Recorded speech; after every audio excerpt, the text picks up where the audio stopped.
পাশে দাঁড়ায় দাঁড়ায় 3 দিনের করুণ কারবালার কথাগুলি যখন উনি বলেছিলেন, মদিনার মানুষেরা হাওমাও করে কেঁদেছিল।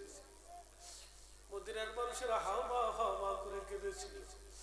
ইমাম জয়নুল আবেদিনের হাতে যখন মানুষ পানির পেয়ালা দিত, হুজুর শরবত পান করেন, পানি পান করেন, পানির পেয়ালা হাতে নিয়ে হাত তুলে কেঁপে কেঁপে কেঁপে কেঁপে পানির পেয়ালা জমিনের মধ্যে পড়ে যাইত। আমি কারবালার একমাত্র বেঁচে যাওয়া সাক্ষী। আমি কারবালার দিনে যে করুণ দৃশ্যগুলি আমি দেখেছি, তোমরা যদি দেখতা জীবনেও কোনোদিন পানি পান করতে পারতা না।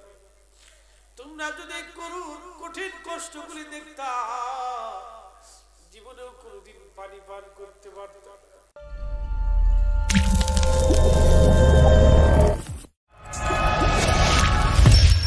Birampur HD Media, the Islamic YouTube channel.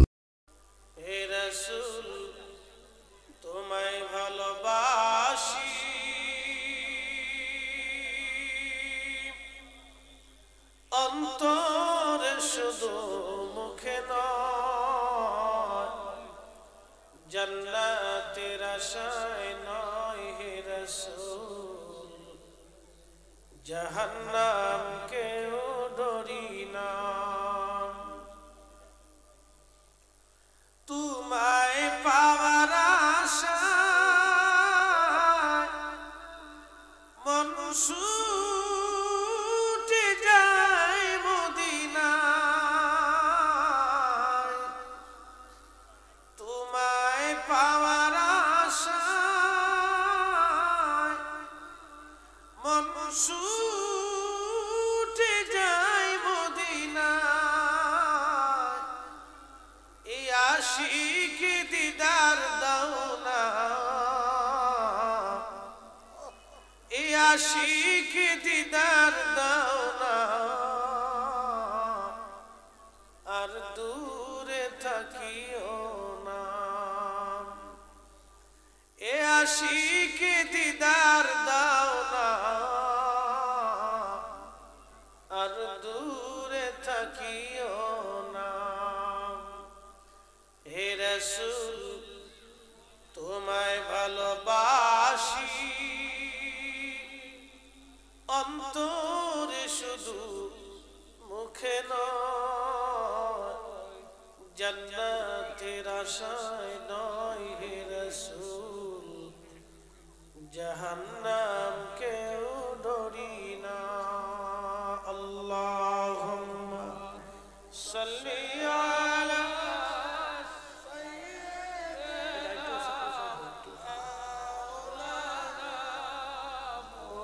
Muhammad ওয়া আলা আলি সাইয়্যিদিনা মুহাম্মদ। আপনাদের কষ্ট হচ্ছে? গভীর রাত বিদায় হয়তো অনেকের অসুবিধা লাগতে পারে। আসলে আল্লাহর সাথে প্রেমের সম্পর্কটা কিন্তু গভীর রাতে হয়। ভিড়টা কমাই দেন। গভীর রাতে আল্লাহর সাথে প্রেমের সম্পর্ক বাড়ে।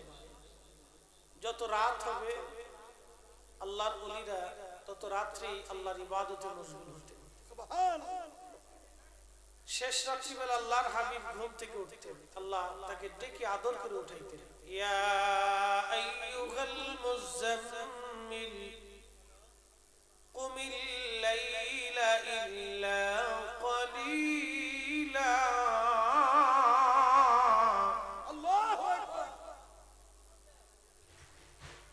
ইয়া আইয়ুহাল মুযাম্মিল কুমিল লাইলা ইল্লা কলিলা।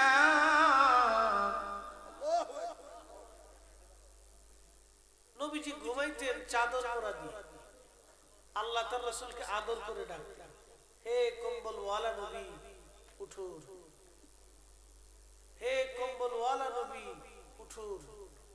এখান থেকে যদি আমরা হাবিবে কিবরিয়ার একটু শান আমরা বুঝতাম, আমার দেশের কোরআন সুন্নাহ পড়নেওয়ালা মৌলবীরা তারা যে সমস্ত কথাবার্তা বলে শুনলে মনে হয় যে কি কোথার থেকে কোরআন হাদিস শিখছে গোড়ার ডিম, কোত্থেকে পড়লো, কোত্থেকে শিখলো, এটা কাদের প্রোডাক্ট, ইহুদিদের প্রোডাক্ট না খ্রিস্টানদের প্রোডাক্ট? এই প্রোডাক্টই আমরা বুঝতে পারলাম। এই নবীর উম্মতেরা, আমরা অনেক সময় চিন্তা করি হুজুরের কণ্ঠ ভালো না, কি ওয়াজ শুনবো। আমার আগে যিনি আলোচনা করেছেন তার তকরীরগুলো দেখছেন কত চমৎকার,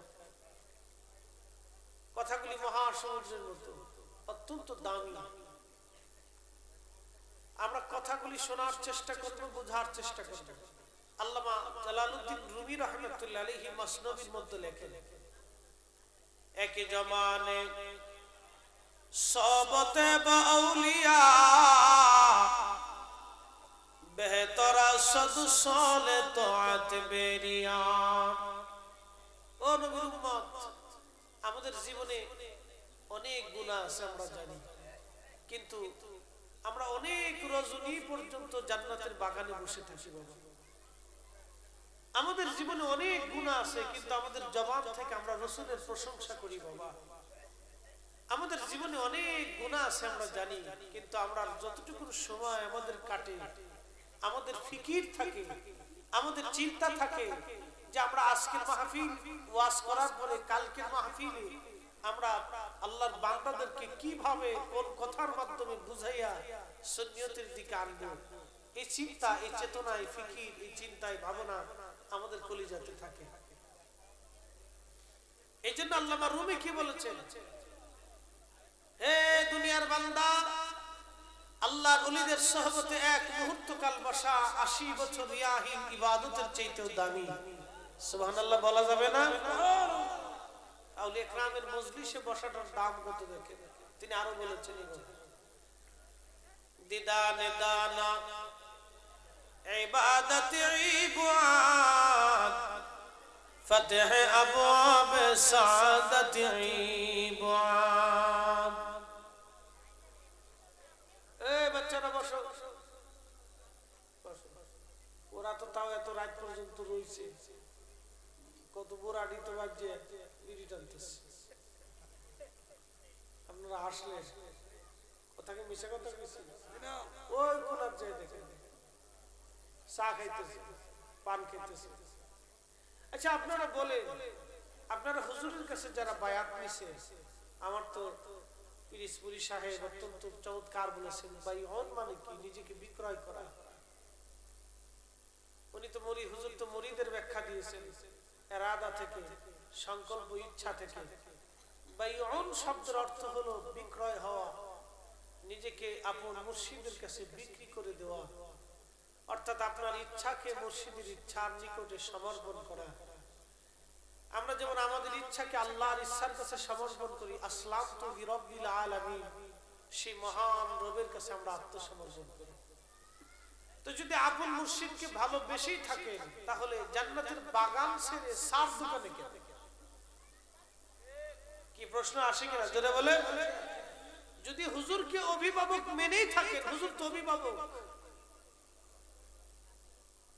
আপনার মুর্শিদ তো আপনার অভিভাবক, সে আপনার ওলি, সে আপনার অভিভাবক। যদি মেনেই থাকেন, তাহলে মাহফিলে এসে চার দোকানে কেন বসবেন?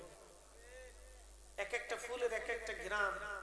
এখানে দেখেন অনেকগুলি ফুল আছে, এই যে দেখেন 3 কোয়ালিটির ফুল। এই ফুলের ভিতরে কোনো ঘ্রাণ নাই, এটার মধ্যে ঘ্রাণ তেমন হালকা পাতলা, এটার ভিতরে এক জাতের ঘ্রাণ, এই গোলাপের ভিতরে আর এক জাতের ঘ্রাণ, কিন্তু তিনটাই ফুল। তিনটার রঙও 3 রকম, 4 রকম, 4টা রং 4 রকম, চেহারাও 4 রকম, সৌন্দর্যও 4 রকম, ঘ্রাণও 4 রকম। তো নবীর প্রেম বাগানে উলামা ইকরাম থাকবে, এক একজনের ঘ্রাণ এক এক রকম। কণ্ঠ ভালো নাই বিধায় আমি বসবো না, বিষয়টি এরকম না। আমার দেখতে হবে তিনি বলেনটা কি, তিনি কি বলেন, তিনি আর বক্তব্যটা কি, তিনি কি বলতে চাচ্ছেন, আমাকে এটা শিখতে হবে। মানে আমি যদি গান গাই, তুমি কি সেই আগের মতোই আছো, নাকি বাইটে গেছো খুব জানতে ইচ্ছে করে। কয়েকদিন আগে দেখলেন না বেটা মামুনুল হক কি সুন্দর ভাস্কর্য ভাঙ্গিয়া সরকারের ভিড়াইয়া দেশ থেকে যাইতেছে। এক জাতুর নিখাইয়া এখন আজকে সুরে এমন চেঞ্জ করছে আমি এই গানটা বানাইছি। তুমি কিসি আগের মতোই আছো নাকি গুতুনি খায়ে মত পাইতে দেছো খুব জানতে ইচ্ছে করে, খুব জানতে ইচ্ছে করে। এক কথা বলে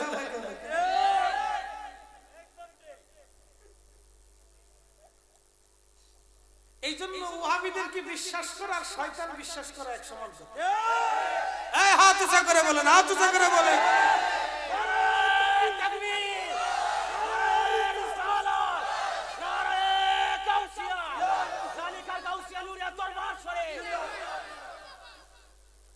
এদেরকে বিশ্বাস করা আর ইবলিসকে বিশ্বাস করা সমান। আমার এদের শান্তিপ্রিয় মানুষ 30 লক্ষ শহীদের বিনিময়ে স্বাধীনতা অর্জন প্রাপ্ত দেশ, অসংখ্য আউলিয়া کرامের পদচারণায় জমিন ধন্য। শাহজালাল ইয়ামানি মুজাররদি রাহিমাহুল্লাহ থেকে শুরু করে কাদরিয়া, চিশতিয়া, নকশবন্দিয়া, মুজাদ্দিদের অসংখ্য আলিগান এই জমিনে মানবতার মাধ্যমে, প্রেমের মাধ্যমে আল্লাহর হাবিবের পয়গামগুলি মানুষের দ্বারে দ্বারে পৌঁছে অসংখ্য বেদিনকে দ্বীনের শিক্ষা দিয়েছেন, অসংখ্য পথগুলোকে পথ দেখিয়েছেন। উগ্রবাদী তার মাধ্যমে না, সন্ত্রাস জঙ্গিবাদের মাধ্যমে না। কথা বলেন ঠিক না বেঠিক?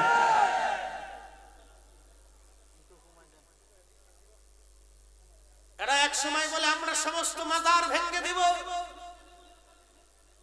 আমি তাদের উদ্দেশ্য করে বলি শোনো, এটা শাহজালালের জমিন, শাহপরানের জমিন, শাহ আলী বাগদাদির জমিন, সিফা সালান নাসিরউদ্দিন শাহের জমিন, মিরান শাহ তাতারির জমিন, খানজাহার আলীর জমিন, আল্লামা কামরউদ্দিন রুমির জমিন, অসংখ্য আউলিয়া کرامের জমিন।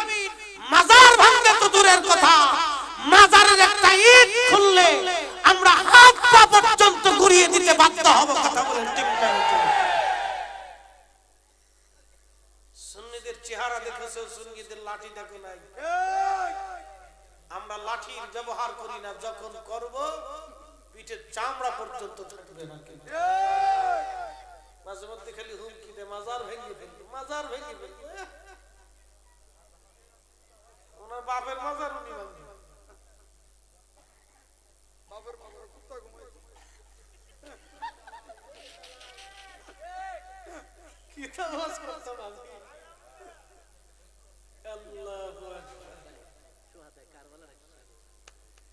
একসাথে জোরে বলেন না মারহাবা। আমি গান বানাইছি, খুব জানতে ইচ্ছে করে, খুব জানতে ইচ্ছে করে। তুমি কিসে আগের মতেই আসো নাকি গুতুনি খেয়ে মত পাইতে দিছ, নাকি গুতুনি খেয়ে মত পাইতে দিছ, খুব জানতে ইচ্ছে করে।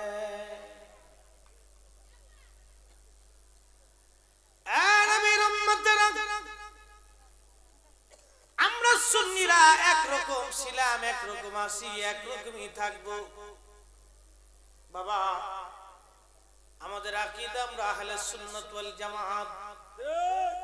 আমাদের নবী আমাদেরকে শিক্ষা দিয়েছেন তোমরা কাউকে আগে আঘাত করবে না, আঘাত প্রাপ্ত হওয়ার পরে তোমরা প্রতিহত করবে। কি কথা বলেন ঠিক না বেঠিক?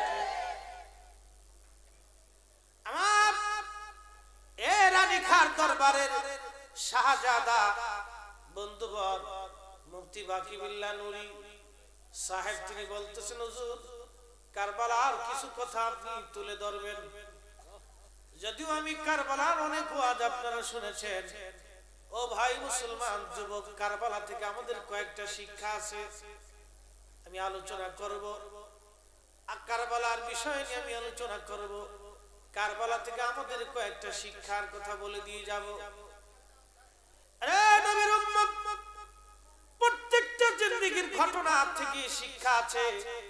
আমি কারবালার ঘটনা বলার আগে, কারবালার ঘটনাগুলি বলার আগে আমি একটা ঘটনা আপনাদের সামনে উত্থাপন করব। বিশ্বের খ্যাতনামা একজন মুহাদ্দিস, তার নাম আল্লামা ইমাম জালালউদ্দিন আস-সুয়ুতি রাহমাতুল্লাহ আলাইহি, যিনি নবীর 2 লক্ষ হাদিসের হাফেজ ছিলেন। এত বড় একজন মুহাদ্দিস ছিলেন। ওনার ছাত্র ওনাকে জিজ্ঞেস করলেন, উস্তাজুল মুতাবার ইমামুল হুফাজ, আপনি 2 লক্ষ হাদিসের হাফেজ, আপনি কিভাবে 2 লক্ষ হাদিস বলে দিতে পারেন?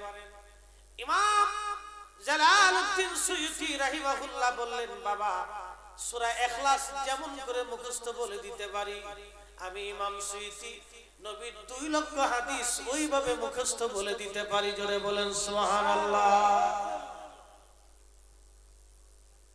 আরে যুবক, একটু চিন্তা করে দেখো, ওনার মতো মহিয়সী মহান আল্লাহর একজন নবী, হাদিস বাগানের মুহাদ্দিস, আমার নবীকে 75 বার স্বপ্ন দেখলেন। 75 বার স্বপ্ন দেখার পরে এত বড় একজন মুহাদ্দিস আমার নবীর মিলাদের পক্ষে কিতাব লিখলেন, আমার নবীর নূরের পক্ষে লিখলেন, আমার নবীর হায়াতুন নবীর পক্ষে লিখলেন। মানুষ 7 দিনের দিন মানুষের খানা পিনা করা হয়, মানুষের মৃত্যু সালে সওয়াব করা হয়, 40 দিনের দিন করা হয়। এই ব্যাপারে 600 বছর আগে তিনি ফতোয়া লিখে গেছেন। ও বাবা মুসলমান, নবীজির আব্বা আম্মা জান্নাতি না জাহান্নামী, এই ব্যাপারে তিনি 600 বছর আগে কিতাব লিখে গেছেন।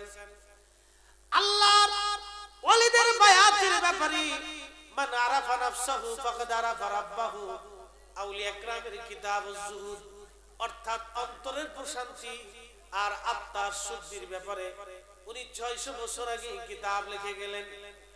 বিশ্বের খ্যাতনামা মুহাদ্দিস আমার নবীর হায়াতুন নবীর উপরে কিতাব লিখে গেলেন। ও বাবা মুসলমান, গভীর মনোযোগ দিয়ে শুনেন। আরে যুবক, ওনার একটা কিতাব আছে নাম শারহুস সুদূর। মানুষের মরণের পর একটা জিন্দেগি হয়, একটা জীবন হয়। এই জীবন নিয়ে একটা কিতাব তিনি লিখলেন, শারহুস সুদূর। উনি জিনদেরকে নিয়ে একটা কিতাব লিখলেন, কিতাবুজ জিন। ফেরেশতাদেরকে নিয়ে একটা কিতাব লিখেছেন। এ বাবা মুসলমান, ইলমের বাগানে এমন কোন দিক নেই যে দিকে উনি কিতাব লিখেছেন। এ বাবা মুসলমান, দুঃখের বিষয় হলো আমার দেশের কিছু ভাইরা 1.5 ব্যাটারি মোল্লার পিছনে খালি 1.5 ব্যাটারি মোল্লার পিছনে দৌড়ায়, 1.5 ব্যাটারি মোল্লার পিছনে দৌড়ায়, কিন্তু এই সমস্ত আইম্মা ইকরামের কথা তারা ভুলে গেছে। কি ওয়াজ করব আপনাদের সামনে? একটা গল্প শোনাই, বাকি ওয়াজ পরে করতেছি। আমি মাঝে মধ্যে গল্পটা করি। ওই বানর আছে না, বানর, এই বানর তো চেষ্টা করে খালি মানুষের কিছু সুন্দর আনলে। তো আমাদের দেশে মানুষ গাছ কাটে, আগে তো করাত দিয়ে ফাটতো, এখন তো সবই হয়েছে। মানে জঙ্গলের ভিতরে 2 গাছের কেকসির মধ্যে ফেলাইয়া বড় মস্ত বড় মোটা একটা গাছ কায়দা মতো করাত দিয়ে ফাটতেছে 3 শ্রমিক। তো বানরের দিকে চিন্তা করে, মানুষে যদি গাছ পারে তো আমরাও গাছ পাই, আমরাও গাছ পাই। তো 3 বানরের যুক্তি করে বইয়ে রয়েছে গাছের ডালে যে মানুষ যাক, এরপরে গাছ পায়। তো শ্রমিকরা গাছ পাড়ার অর্ধেক কাজ সেরে খানার জন্য দুপুর বেলা আসছে। তো জঙ্গলের এক পাশে বসে বসে খাচ্ছে। বানর 3টে আসছে। 3 বানরের এক বানর করাতের উপরে ধরছে, আর এক বানর করাতের নিচে লাঠি ধরে টানতেছে, আর এক বানর মাঝখানে বসে। এটা ফ্যান্টু পরা না, জাঙ্গি পরা, গাছের ভাড়ার মাঝখানে বসে। ওই যে গাছের মাঝখানে পূজা করে না লাঠি, তো লাঠি গাড়ার পর গাছ তো করাত দিয়ে ফাটতেছে, গাছ তো এইভাবে সরাই দিচ্ছে, বানরের মাঝখানে বসে। এই বানরের মাঝখানে বইয়া যে লাঠি ছিল গুজা, আমরা ফরিদপুরের বাসায় গুজা লাঠি, এই লাঠিটা টানতে টানতে টানতে টানতে বানর লাঠিটা টানতে উড়াই লইছে। বানর যখন লাঠি উঠাইছে, গাছ ছিল সরাই না, গাছ গেছে চাইছে, বানরের সোনা ভালো গেছে আজকে। ওহন বানের খালি কেকু কেকু। শোনেন, আমার দেশের স্থিতিশীলতা নষ্ট করার জন্য দুদিন আগেও যারা চিল্লা ফাল্লা করেছিল, এদেশে হারাম কিনা হয় বলেন তো? এই যে মূর্তি বানানোর বিষয়, কোন জীব জানোয়ারের মূর্তি বানানো, এটা ইসলাম স্পষ্ট হারাম। ছবি অঙ্কন করা হারাম, ছবি তোলাও হারাম। যেই মৌলবী নিজে ছবি মূর্তি বানানোর সিল হারাম হারাম করেছিল, সে নিজেও ফেসবুকে ছবি চায়, সে নিজেও ফেসবুকে ছবি চায়। আপনি ছবি তুলবেন বিনা প্রয়োজন, এটাও হারাম।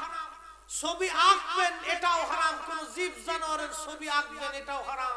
মূর্তি তৈরি করবেন, এটাও ইসলামে হারাম। বাংলাদেশে হারাম কিনা, সে দেশের প্রত্যেকটা ব্যাংকের সুদের ব্যবস্থা আছে, এটাও হারাম। প্রত্যেকটা এনজিও সুদের ব্যবস্থা, এখানেও হারাম। পতিতালয় আছে হারাম, মদের দোকান আছে এখানেও হারাম, বিড়ি সিগারেট বেচতেছে মাকরুহে তাহরিমি, হারামের কাছাকাছি। এ নবীর উম্মত, ভালো করে শুনবেন, আমার দেশের হারাম না সে কোন জায়গা। ঘুষ ছাড়া চাকরি হয় না, ঘুষ দিয়ে মানুষ চাকরি নিছে, তার জিন্দেগিটাই হারাম।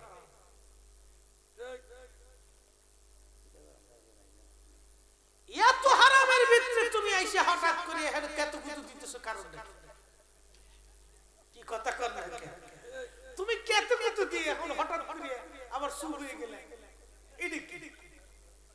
কয়দিন জিহাদের প্রবিশ বেরিয়ে গেল, এই কিছু লিখলাম সব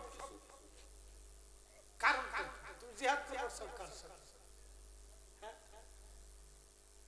এইগুলি আমাদের দেশে আমরা এগুলি বেমানা। এখন মানুষ আলেমরা হাসির পাত্র হয়ে গেছে। কিছু নাস্তিক মোনারা তারা আমাদেরকে এখন হাসির পাত্র বানিয়ে ফেলেছে। কি কথা বলেন, ঠিক না বেঠে? হাসির পাত্র বানিয়ে ফেলেছে। এদেশে আলেমদের কত সম্মান ছিল, এদেশে আলেমদেরকে মানুষ সিট ছেড়ে দিয়ে মানুষ গাড়ির ভিতরে বসতে দিচ্ছে। তখন আমরা গাড়িতে যখন উঠি, তখন হুজুর কত দূর যাবে? গুলিস্তান যাবো, সামনে আছে জানগে উঠে আমি বলি। আর বেরি মানুষ যারা গাড়ি বাসের ভিতরে উঠে, এটি তো আমরা হুজুর না খেজুর এটা চিনি না। হুজুর একটু হইলে খারাপ, ভাই হইলে খারাপ, সাইড দে। আমরা যে আলেম একটু মনেই করি না, কিছু মনে করি। আর বাড়ি গেলে তো কোনো ইজ্জতই নাই, ঘরের ভিতরে তো কোনো ইজ্জতই নাই। হুজুর এটা আমার কেমন কথা কইলে? আমি একদিন জিগে, আমি যে ফরিদি সাহেব, তুমি কি আমার চিনো? তুমি যে কত নাম্বার ফরিদি সাহেব, এটা আমি ভালো করেছি। আমি দুনিয়ার কত মানুষ আপনার ইজ্জতের লেগে রাস্তা খারাপ থাকে, কত মানুষ খাওয়ানোর লেগে পাগল হয়ে যায়, ঘরের ভিতরে ইজ্জত পাইলাম না। ইজ্জত গেল গে ৫,০০০, ঘরের ভিতরে ৫,০০০।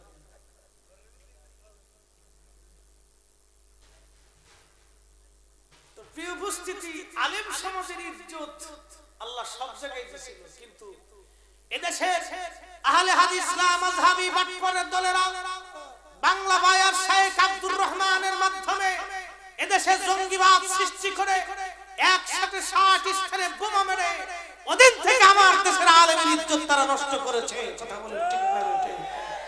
প্রশাসনের দৃষ্টি আকর্ষণ করি, মাননীয় প্রধানমন্ত্রীর দৃষ্টি আকর্ষণ করে বলি, এদেরকে তাড়াতাড়ি করে এদের জিহ্বাকে সংযত করান, এদের মুখে লাগাম দেওয়ান, না হয় এদের সিরিয়া, এদেশ ইয়ামান, এদেশ আফগানিস্তান, এদেশ সোমালিয়া, এদেশ বিভিন্ন লেবানন, লিবিয়ার মতো করে এদেশের ধর্মীয় মতানৈক্য সৃষ্টি করে আমার দেশে গৃহযুদ্ধ লাগানোর এক পাইতারা চলতেছে। বাংলার জমিনে ৩০ লক্ষ শহীদের বিনিময়ে অসংখ্য আউলিয়া কেরামের পুণ্যভূমিতে এটা হতে দেওয়া হবে না। কথা বলেন, ঠিক না বেটা? কিন্তু দুঃখের বিষয় হলো সত্য, আমার দেশের ছেলেগুলোরা মদিনার থেকে পড়ে আসছে, আজহার থেকে পড়ে আসছে, কেডা কি ইংরেজিতে পড়ার করে, 2 দিন ইংরেজিতে বগর বগর করে। আরে আমেরিকার কুত্তাও তো ইংরেজি কুত্তা। আমরা এলাকায় কুত্তার নাম ছিল বুশ। কি নাম ছিল? বুশ। ইরাক যুদ্ধের সময় আমার পাশের বাড়ির একজন কুত্তার নাম দিছে বুশ। বুশ খালি কইলি হতো, কুত্তা যে কোথার থেকে দৌড়ে একটু কুত্তা বুশ, কুত্তা হাসি মারাত্মক বুশ হাসি। তো আমেরিকার কুত্তাও বুশ চিনি, বাংলাদেশের কুত্তা ওই বুশ সুশ চিনি। ভাষার কোন ক্রেডিট না। এ নবীর উম্মত শোনেন, ভাষা ক্রেডিট হতে পারে না, ডক্টরেট ক্রেডিট হতে পারে না, শাইখুল হাদিস ক্রেডিট হতে পারে না, মুতামিম ক্রেডিট হতে পারে না, প্রিন্সিপাল ক্রেডিট হতে পারে না, চ্যান্সেলর ক্রেডিট হতে পারে না, লেকচারার ক্রেডিট হতে পারে না, অনেক বড় বক্তা ক্রেডিট হতে পারে না, অনেক বড় শিক্ষিত ক্রেডিট হতে পারে না। ক্রেডিট হলো ওই বান্দার, হক দিন মজুর, হক রিকশাওয়ালা, হক মেথর, হক কামার, হক কুমর, হক দিনের দিন খায়, হক ভিখারি। অন্তরে যদি রাসূলের প্রেম থাকে, নবীর মুহাব্বত যদি কলিজার মধ্যে থাকে, এটাই তার জন্য জীবনের সবচেয়ে বড় ক্রেডিট। কথা বলেন ঠিক না? আপনাদের কারো যুক্তি দিয়ে বুঝে, পৃথিবীর সবচেয়ে বড় ভার্সিটির নাম অক্সফোর্ড। এই ভার্সিটির যিনি চ্যান্সেলর, এই বেটার মাথা কত বড়? 40 হাত মাথা নাকি? কত কয়েক মাথা? মাথাটা আমরা শুনতে ভিতরে গিলু কত পরিষ্কার। এবারে অক্সফোর্ডের চ্যান্সেলর, প্রধান, সমস্ত ডিপার্টমেন্টের প্রধান তিনি। এই বেটাকে আর এক পাল্লায় দিবেন, আর আমার দেশের একজন দিন মজুর যার কলিজার ভিতর শুধু লেখা আছে লা ইলাহা ইল্লাল্লাহু মুহাম্মাদুর রাসূলুল্লাহ, কিচ্ছু পারে না সে। এই দিন মজুরকে এক পাল্লায় দিবেন, আল্লাহর কাছে কার ওজন হবে বলেন? অক্সফোর্ডের চ্যান্সেলরের ওজন বেশি হবে? ওর তো ঈমান নাই। না, আমার দেশের দিন মজুর যার কলিজার ভিতরে কালেমা অঙ্কন করা আছে, এর দাম আল্লাহর কাছে শুধু এর দাম না, এর জুতাটা এক পাল্লায় যদি দেন, আর অক্সফোর্ডের চ্যান্সেলরের যদি আর এক পাল্লায় দেন, এই সাধারণ একজন মুসলিমের জুতার ওজনের সমান হবে না। আপনারা বলেন, এই মুসলমানের কি জ্ঞানের দাম, টাকার দাম না ঈমানের দাম? জোরে বলেন কিসের দাম? ও মুসলমান, জোরে বলেন কিসের দাম? ঈমানের দাম।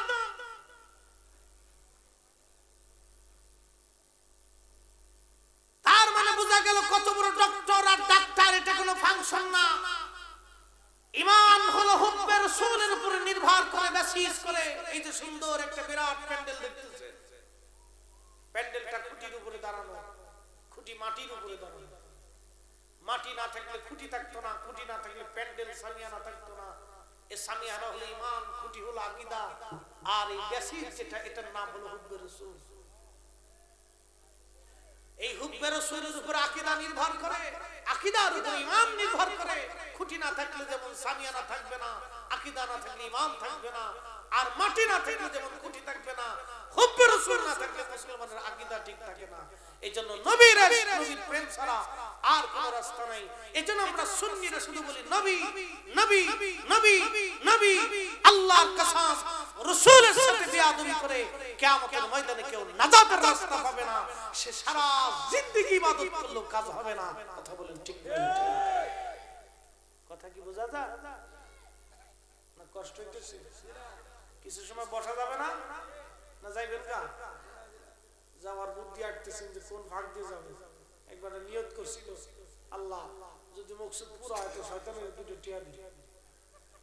শয়তান খুঁজে বেড়ে ওই শয়তান পান। এক মুরব্বীর জিজ্ঞে, বাবা শয়তান তো পাইতেছি না, তুমি শয়তান খাও নাই? না, মাহফিলের এক কোনার যাবো, দেখবা যে এটা মাহফিলের ভিতরতে উঠতে জায়গা, বুঝবে এটাই শয়তান। বড়াত্ম কোনার চুপচাপ বয়ে রয়েছে, দেখে একবার চাদর মোড়া দিয়ে জায়গা, পিছন পিছন যাইয়া কোনার যে যাইতে তো সেই পাইছি রে শয়তান পাইছি, চাদর উল্টে দেখে মুরব্বী।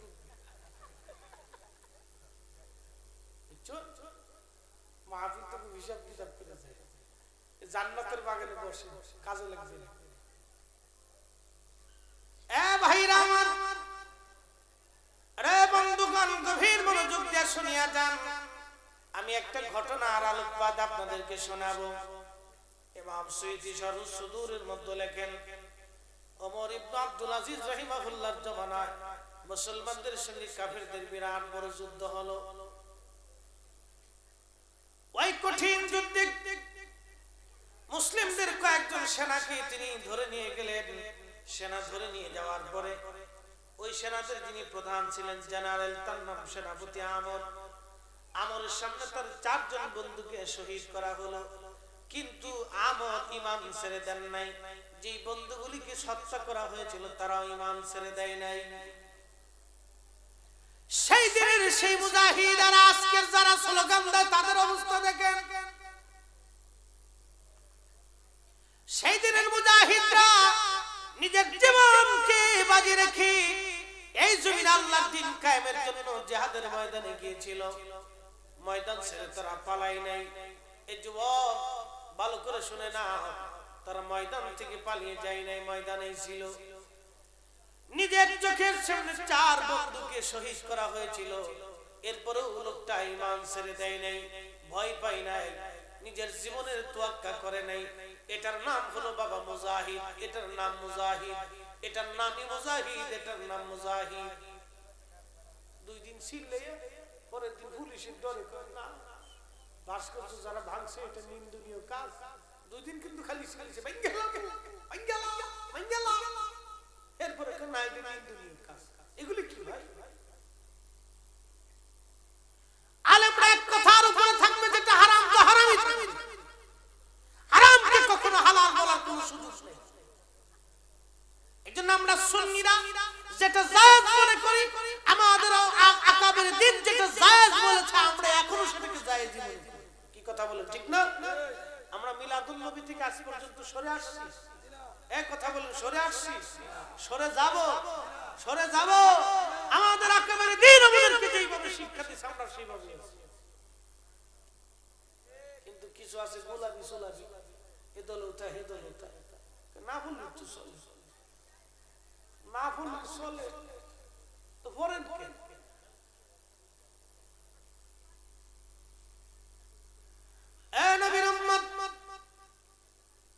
এই যুবকের নাম সেনাপতি আমর। যদিও আমি অনেক ওয়াজ এটা করেছি, কিন্তু আজকে যুবকদের কলিজায় সাহস যোগানোর জন্য, জিহাদি স্পিড বাড়ানোর জন্য আমি কথাগুলি বলতেছি। বাবা সেনাপতি আমর, ওকে যখন হত্যা করা হবে, শহীদ করা হবে, রোমানদের যিনি খ্রিস্টানদের প্রধান পোপ, এই পোপ বলতেছে, মহারাজ আপনি যদি বলেন তাহলে এই যুবকটাকে আমার বাড়ি নিয়ে চলে যাব। বলে কারণ কি? বলে আমার বাড়ি নিয়ে তাকে খ্রিস্টান বানাবো। কি জন্য তাকে খ্রিস্টান বানাইবা? বলে এই যে যুবকটা হলো জেনারেল, মুসলমানদের সেনা প্রধানদের অন্যতম বড় যুদ্ধবাজ, গণকৌশলী, এমন একজন জেনারেল যদি একবার আমাদের দলে আনতে পারি, যুদ্ধের ময়দানে আমাদের বিরাট বড় কাজে লাগবে। সেনাবাহিনীর ট্রেনিং দিয়েছেন কিনা কেউ জানি না। অনেকগুলি কোম্পানি থাকে, এক একজন মেজরের দায়িত্বে একটা কোম্পানি থাকে, C company, B company, D company, A company, এটা alpha company, A B C D, 4টা কোম্পানি থাকে। এক কোম্পানি ডাইরেক্ট অ্যাকশনে থাকে, আর এক কোম্পানি তার সহযোগিতায় থাকে, আর এক কোম্পানি ডানে থাকে, আর এক কোম্পানি পিছনে থাকে। তো যদি একটা কোম্পানি একবার ফেল করে, একজন মেজর বা একজন ওই কোম্পানির যিনি প্রধান লেফটেন্যান্ট, উনি যদি ভুল করে বসেন, তাহলে পুরো কোম্পানি মার খাবে, পুরো কোম্পানি মরে যাবে। এই জন্য যুদ্ধের ময়দানে জেনারেলদের বিরাট বড় দাম, বিরাট বড় ভূমিকা। তো পোপ বলতেছে যে এত বড় জেনারেল একবার যদি আমি আমাদের দলে আনতে পারি তাহলে বিরাট বড় ফায়দা হবে। ঠিক আছে, কিভাবে আনবে? আমার ঘরে একটা মেয়ে আছে, অনেক সুন্দরী, আপনি তো জানেন এই রোম রাজ্যের ভিতরে আমার মেয়ের মতো এত সুন্দরী মেয়ে আর নাই। ভালো করে শোনো, ফেসবুক পাই খালি রাত ঘুরে কানার মতো টিপতেছে, ওলা ভাই এটা কইতে হবে। ভাইরা আমার, এই সেনাপতি আমরকে নিয়ে চলে গেলেন পোপ তার বাড়িতে। সুন্দর আলিশান প্রাসাদ, ছাদের উপরে বিরাট বড় ফুল বাগান। মেয়েটা অনেক সুন্দরী, সেজে গুজে অর্ধ উলঙ্গ হয়ে মেয়েটার সন্তান পরে ছেলেটাকে নিয়ে ওই উপরে চলে গেল, ছাদের উপরে নিরিবিলি। মেয়েটা ছেলেটাকে ডেকে বলে, মুসলমান সেনাপতি আমার, শোনো শোনো, তুমি আমার চেহারার দিকে তাকাও, রোম রাজ্যের মতো আমার মতো এমন সুন্দরী আর কোথাও খুঁজে পাবে না। শোনো হে যুবক, তুমি যদি আমার দেহ মন আমার সবকিছুই তুমি যদি পেতে চাও, একটা শর্ত তোমাকে পূরণ করতে হবে, তুমি এখন মুসলিম হয়ে যাবা, তুমি খ্রিস্টান। ইন্ডিয়ার কুচবিহারে যখন মাহফিলে গেলাম,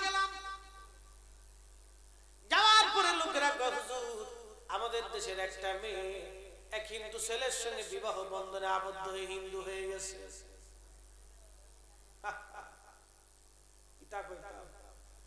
প্রেম কি জিনিস দেখছে? কাঁঠালের আঠা, সুরের এমন কাঁঠালের আঠা, জিকের আঠা হয়ে গেছে। এর লোক একটু সুর মাই দিলে আরো ভালো, যদি সিমেন্ট দিয়ে দেন তো আরো ভালো, লোকে বালি যদি থাকে তা আরো ভালো, সুর তো একবার জ্বালাই করে দেন। দেখেন একজন নারী প্রেমের টানে নিজের ঈমান বিক্রি করে দেয়, একজন মেয়ে একজন ছেলে প্রেমের টানে নিজের ঈমান বিক্রি করে দেয়।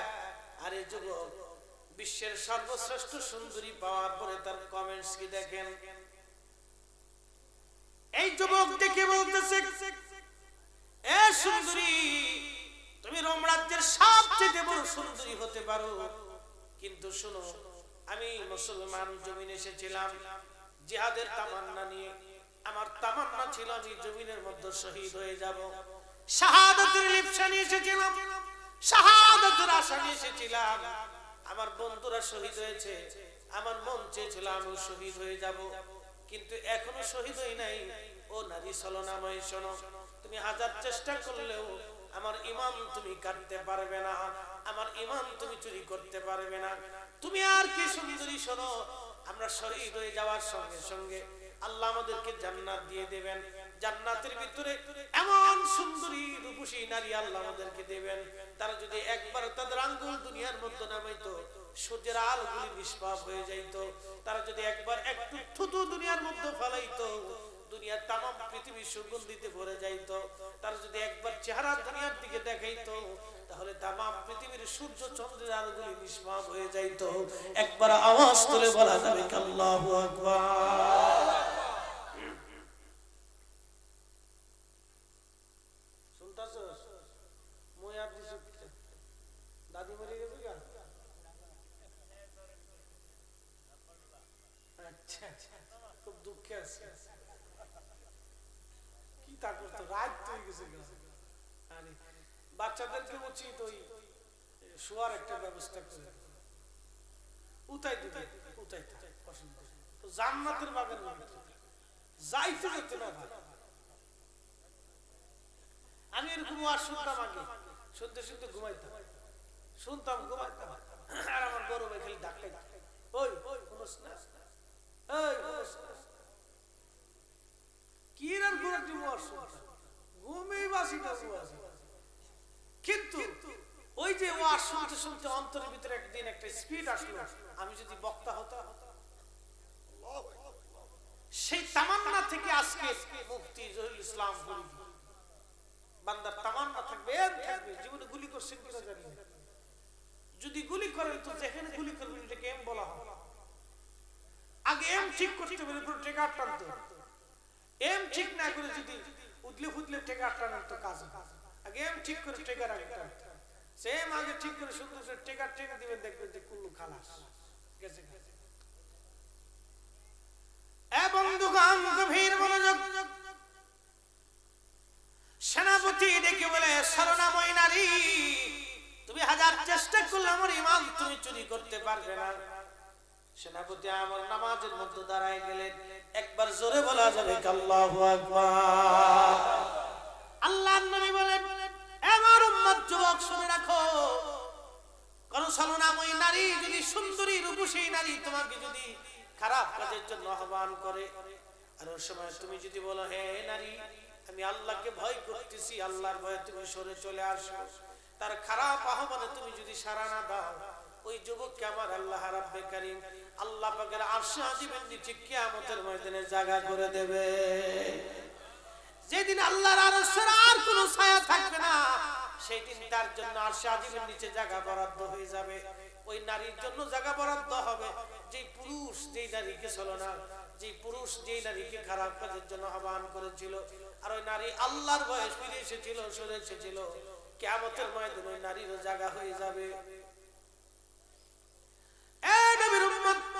এই যুবক নামাজে দাঁড়াই গেলেন, সারা রাত ভরে ফুল বাগানে নামাজ পড়লেন। মেয়েটা সারা রাত চেষ্টা করলেন একটা নজর মেয়েটার দিকে ঘোরানোর জন্য, কিন্তু মুসলমান একটা বার নজর মেয়েটার দিকে তাকায় নেই। শুধু তার নজর ছিল সেজদার দিকে, আর খেয়াল ছিল তাসবির দিকে, আর ধারণা ছিল আল্লাহ পাকের সেজদার দিকে। এরা ভাই মুসলমান, ওই নারী দেখে বলি মুসলিম দেখি কতদিন পর্যন্ত তুমি নিজেকে নিয়ন্ত্রণ করতে পারো। এইভাবে 7 দিন চলে গেল, ছেলেটা তাকাইলো না। 14 দিন চলে গেল, ছেলে তাকাইলো না। 20 দিন চলে গেল, ছেলে তাকাইলো না। 30 দিন চলে গেল, ছেলে তাকাইলো না। 40 দিন পার হয়ে গেল, 40 রাত পার হয়ে গেল, একটা বারের জন্য ছেলেটা নারীর দিকে তাকাই না। ইমাম দেখছে পায়জামা কই দেখতো, লুঙ্গি কই দেখতো, লুঙ্গি মাথায় করে দূর এমনি গুলাফরের জ্বালা আমাদের দেশের মেয়েরা স্কুলে ঠিক মতো যাইতে পারে না। কুনাত কানসিতে ফুকসি মারে, ফুকসি মারে, ফুকসি মারে, মোটরসাইকেলে বুম বুম বুম বুম করে পড়ে। কয়েকদিন পরে সিটে খাইতে পড়ার পর দেখে হসপিটালে ঠ্যাংটা ঝুলাই রাখছে। কেন ঝুলাই চুট করে? মোটরসাইকেলে ট্রাক নিচে পড়ছিল। মাঝে মধ্যে ফুলাফানের জ্বালা গাড়ি চালাইছে, বুত করে মোটরসাইকেল একটা সামনে নিয়ে চলে আসে। এখন যদি ব্রেক না করি তো শেষ। একদিন একটা গেলাম, বেড়ারে আমার গাড়ির সাথে তোর যদি লাগে তো আমার হয়তো লাইট ভাঙবে না, কিন্তু তুই পড়ার পর তোর ঠ্যাং হাত পা যা আছে সব যাবে, তোর মাথাও যাবে। তা আমার লস কি? আমার একটা লাইটের দাম কত? 15-20 হাজার টাকা গেলে যাইব। একটু কোনা গাছি খেয়ে মরে যাইবো, এটা আবার সুন্দর করে পাইনি পাইনি জোড়া মেরে দেবো, শেষ। তো তুই তো মরবি, তোর ঠ্যাং আর তোর হাত এরকম বুত বুত করিস। হুজুর কি তা করতাম, মোটরসাইকেলে উঠলে খালি গুদি কুড়িতে কামড়ায়, আমি কামড়াইবি, যখন কামড়াইবো তোর পানি লাগবে আর কি তা করতি।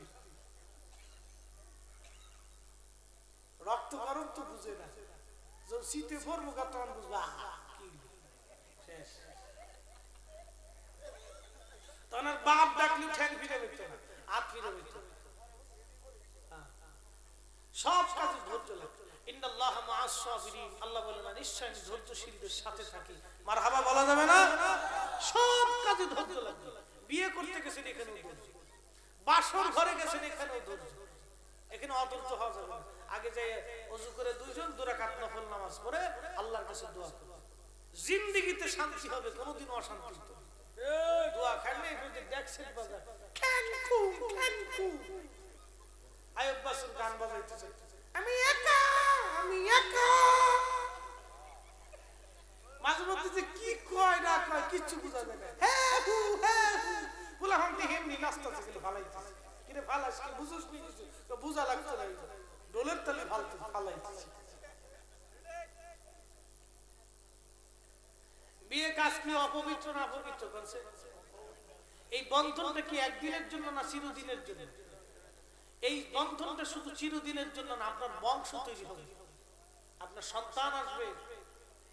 আপনার কি তামান্না আসে না আমার নেক্সট সন্তান হোক? আপনার কি তামান্না আসে না আমার সংসার সুখের হোক? আপনার কি তামান্না আসে না আমার স্ত্রী পর্দানশীল হোক? আপনার কি তামান্না আসে না আমার স্ত্রী পরহেজগার হোক? আপনার কি তামান্না আসে না আপনার স্ত্রী আপনার খেদমত করুক? আপনার কি তামান্না আসে না আপনার স্ত্রী আপনার কথা চিন্তা করুক? শুয়ে রয়েছে আপনার কাছে আরেক বেটার চিন্তা করতেছে, তো লাভ হলো? আমি হাসা কথা বলি, যুবক ভাই, জীবনের সবচেয়ে বড় ব্যর্থতা হলো নিজের স্ত্রী যদি নিজের নিয়ন্ত্রণে না থাকে। এর চেয়ে বড় ব্যর্থতা পৃথিবীতে কোনো যুবকের নেই। এই কথা বলেন না কেন? কথা বলো।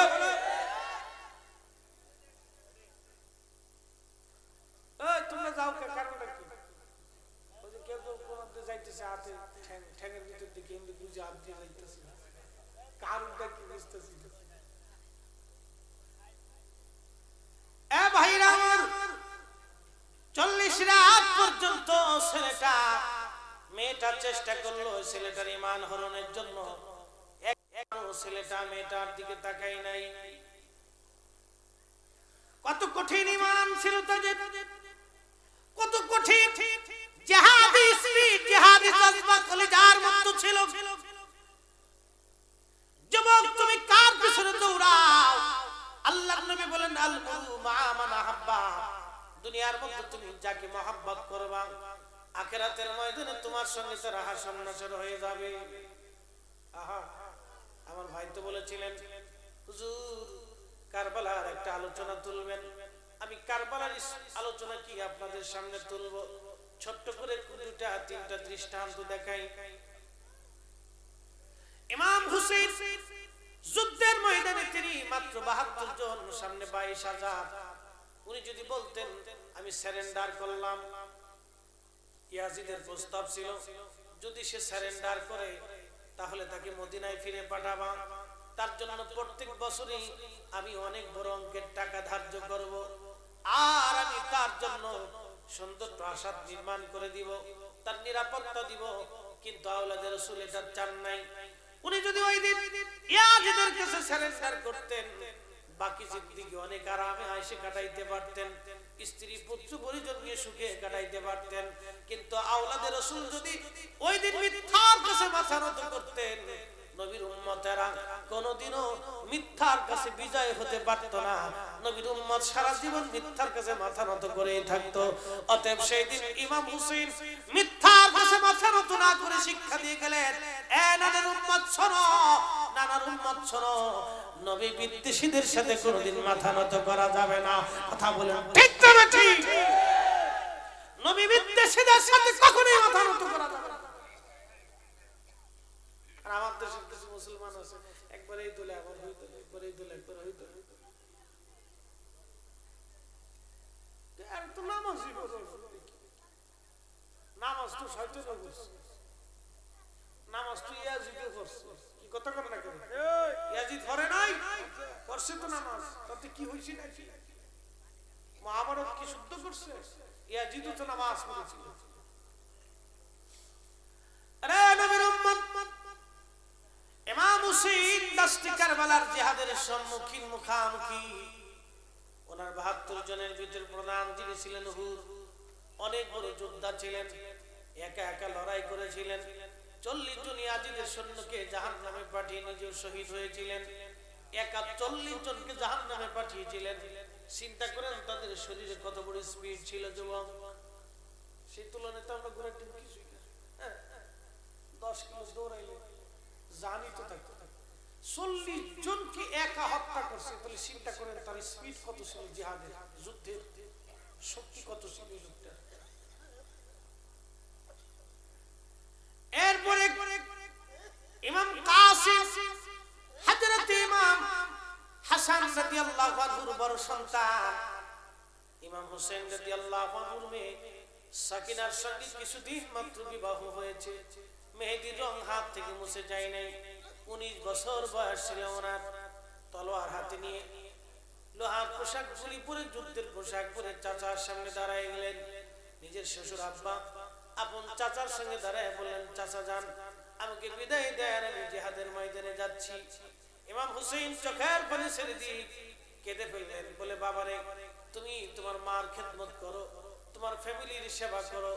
আমার ভাইয়ের শহীদ হয়ে যাওয়ার পরে তোমার চেহারার দিকে তাকিয়ে ভাইয়ের দুঃখগুলি ভুলে থাকতাম। হযরত ইমাম কাসিম দেখে বলে, চাচা যান, এই জমিন তো একটাই, জিন্দেগি একটা, একটা জীবনের পরে মানুষের জীবনে আর কোনো জীবন হয় না। হুজুর আমার চোখের সামনে আমার চাচাকে ওরা শহীদ করবে, নির্মম ভাবে হত্যা করবে, এটা দেখার আগে, এই যন্ত্রণা সহ্য করার আগে আপনি আমাকে বিদায় দেন, বিদায় দেন, আমি নিজে আগে শাহাদাতের ঔষধ পান করে আসি। আমার মন চায় আমার ভাইরা শহীদ হয়ে ঘুমায় আছে, আমার মন চায় আমি শহীদদের কাতারে ঘুমাই থাকি। ইমাম হুসেন সেই দিন সন্তানকে বিদায় দিয়েছিলেন, সেই দিন সন্তানকে বিদায় দিয়েছিলেন। কিন্তু তারপরেও বাতিলের কাছে মাথা নত করেন নাই। ইমাম কাসিম নিজের স্ত্রী রেখে সেই দিন জিহাদের ময়দানে নিজের জীবন কুরবানি করেছিলেন, তারপরেও তিনি বাতিলের কাছে মাথা নত করেন নাই। জবাব, তুমি দৌড়াও কার পিছনে? নবী বিদ্বেষের পিছনে দৌড়াও। কতকাল তুমি দৌড়াইবা, কতদিন দৌড়াবা? মৃত্যু পর্যন্ত দৌড় হবে, মৃত্যুর পরে আর দৌড়ের সুযোগ নাই। যুবক ভাইরা, তুমি মনে মনে স্বপ্ন, আমি বিরাট বড় বিয়ে করব, অনেক সুন্দর সংসার হবে, বাচ্চা কাচ্চা হবে, আমি বিল্ডিং করব, গাড়ি করব, বাড়ি করব, অনেক স্বপ্ন নিয়ে তুমি বেঁচে আছো। তুমি জানো না আগামী দিন আজরাইল আলাইহিস সালাম তোমার জান কবজ করার জন্য প্রস্তুত হয়ে আছে। আগামী দিন তোমার জিন্দেগীর শেষ দিন, তুমি জানো না আগামী দিন তোমার জিন্দেগীর জীবনের শেষ দিন। আগামী দিন তোমার কবর রচনা হবে, তোমার জিন্দেগি শেষ হবে। মুসলমান, আপনি জানেন না আগামী দিন আপনার জীবনের শেষ দিন। ও তোর পিছে পিছে গুরু শেষ হব, ও তোর পিছে পিছে গুরু শেষ হব, কোন দিন জানি তোর হয় সমন জারি। দেখ না মন জাগমারি দুনিয়াদারি, ভাই বন্ধু আপন জনা সঙ্গী তোমার কেউ যাবে না রে। ও তোর খালি হাতে একা পথে, ও তোর খালি হাতে একা পথে যাইতে হবে মন বেরি। দেখ না মন জাগমারি দুনিয়াদারি, দেখ না মন জাগমারি দুনিয়াদারি। বাবাজি যদি একজন ফকির মানুষ লিখেছেন, কিন্তু লেখাটা চমৎকার, বড় সত্য, বড় সত্য। জামাই চিন্তা করে শ্বশুর মরে না কেন, অনেক জমি পাবো। ছেলে চিন্তা করে বাবা বুড়া হয়ে গেছে, বড় যন্ত্রণা। বেটার বউ চিন্তা করে এই বুড়ার জ্বালায় বড় অস্থির হয়ে গেছি, বুড়া মরে না কেন।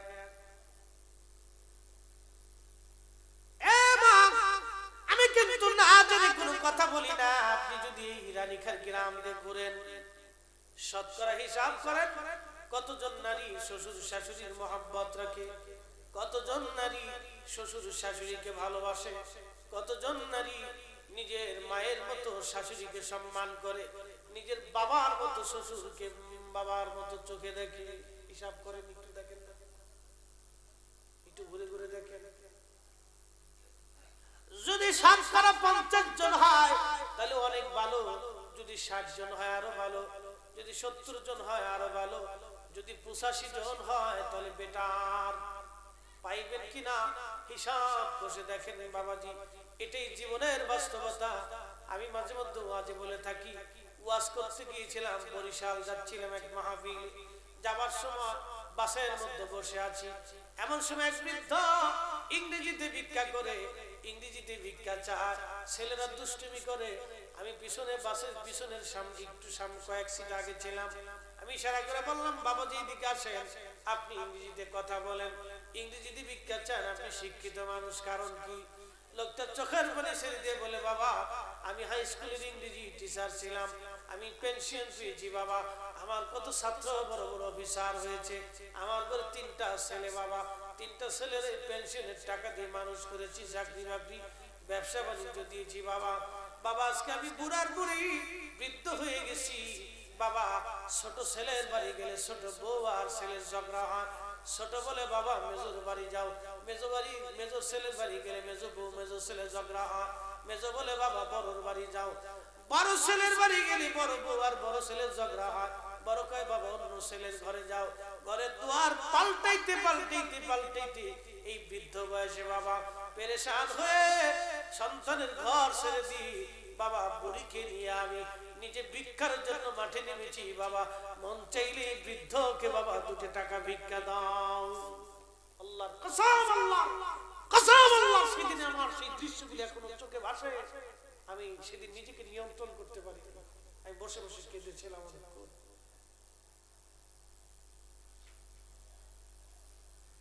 কোরআন শরীফ আল্লাহ বলেন ওমা তাদরি নাফসুম মাযা তাকসিবু গাদা। মানুষের জীবনে কি আসতেছে আগামী সময়ের জন্য মানুষ জানে না, মানুষ জানে না। মানুষের জীবনে আগামী সময়ের জন্য কি আসতেছে মানব জানে না, মানব জানে না, মানব জানে না। বাবা মুসলিম ও নবীর উম্মত ভালো করে শুনে যাবেন, আমার জীবনের বাস্তব দেখা। এই জন্য আল্লাহ কোরআনে বলেছেন ইম্মা ইয়াবলুগান্না ইনদাকাল কিবারা আহাদুহুমা আও কিলাহুমা উফ। তুমি তোমার বাবা মা যখন বুড়া হয়ে যায়, তুমি এমন নরম আচরণ করো যে আচরণে তোমার বাবা মা ব্যথা না পেয়ে যেন উহ শব্দটা পর্যন্ত না করে বসে। যুবক রে, আল্লাহ কত সুন্দর সিদ্ধান্ত দিলেন, কিন্তু তারপরেও তোমার ভালো লাগে না। 30 বছর পর্যন্ত একটা সন্তানের পিছনে মা কত কষ্ট করে, কত পরিশ্রম করে ওই ছেলেটাকে ওই যে আলগায় রাখে। আপনি যদি দেখেন একটা মুরগা তার বাচ্চাটাকে চিল থেকে বাঁচানোর জন্য ডানার মধ্যে আটকায় ধরে, এবার চিলে যখন আক্রমণ করে মুরগাটা চিলের কামড় মারতে যায়, যখন শ্রীগাল ধরতে যায় শ্রীগালকে মারতে যায়, যখন কুকুর আসে কুকুরকে মারতে যায়, যখন মানুষ ওই মুরগার বাচ্চা ধরতে যায় মানুষকে কামড় দিতে যায়, একটা মুরগা তার বাচ্চার প্রতি কত দরদ, ওই চাইতে বহু গুণে দরদ দেখায় একজন মা সন্তানকে 30 বছর পর্যন্ত লালন করে। একটা বাবা দিন শীতকে শীত মানে নাই, রাতকে রাত দেখে নাই, গরমকে গরম দেখে নাই, খাবারকে খাবার মনে করে নাই, ক্ষুধাকে ক্ষুধা মনে করে নাই। জীবনের ঝুঁকি নিয়ে বাসের পাশে দাঁড়িয়ে রেলিংয়ে ঝুলে ঝুলে ঝুলে ঝুলে অটো রিকশায় চড়ে চড়ে, আর ওই যে নসিমন করিমনে ঝুলে ঝুলে একজন বাবা ব্যবসা বাণিজ্যে গেছে। যখন সবাই ঘুমায় তখন বাবার সকালবেলা ঠান্ডার মধ্যে দোকান পেতে যে বসে ব্যবসার মাল নিয়ে দৌড়ায়, জমিনের মধ্যে জমিন কষে। একটা বাবা সারা জীবনের সমস্ত যৌবনের শক্তিগুলি ব্যয় করে একটা সন্তানের পিছনে পরিশ্রম করলো।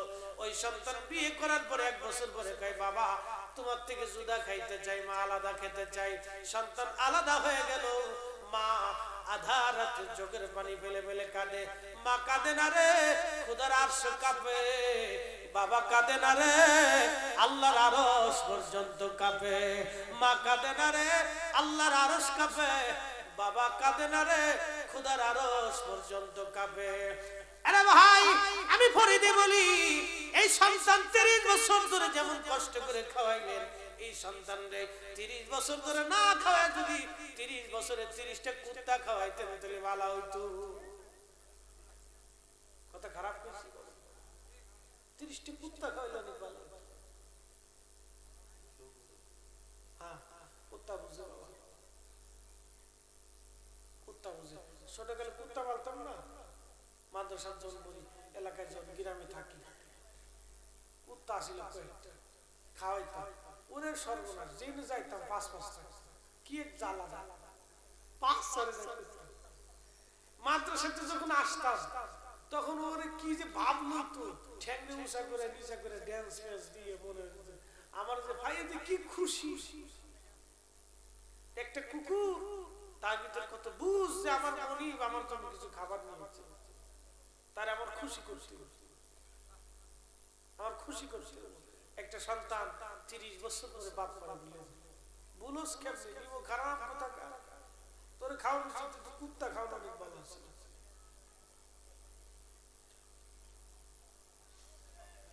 এ মুসলমান, আমি এইভাবেই বয়ান করি, কারণ ওয়াজ আসছে, যদি অনুভূতি না আসে, কিছু শিখেই যদি বাড়ি না যেতে পারেন তাহলে লাভ কি হলো? কি কথা ঠিক না? লাভ কি হলো?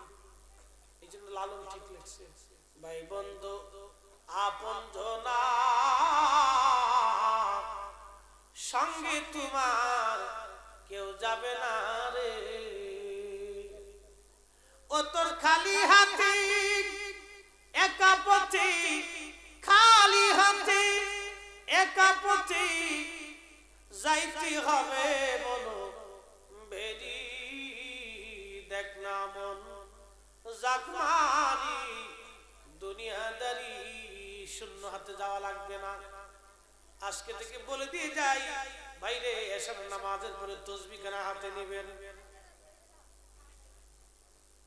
এশার নামাজের পরে তসবিহ হাতে নিয়ে আমার নবী দুরূদ শরীফ পড়তে থাকেন পড়তে থাকেন পড়তে থাকেন। একদিন, 2 দিন, 6 মাস, 1 বছর, 2 বছর, 5 বছর এই দুরূদগুলি আমার নবীর রওজা মুবারকে জমা হয়। আমার নবী দেখে রে, আমার নবী শুনে, নবীর দরবারে খবর হয় অমুকের বেটা অমুক দুরূদ জমা করেছে।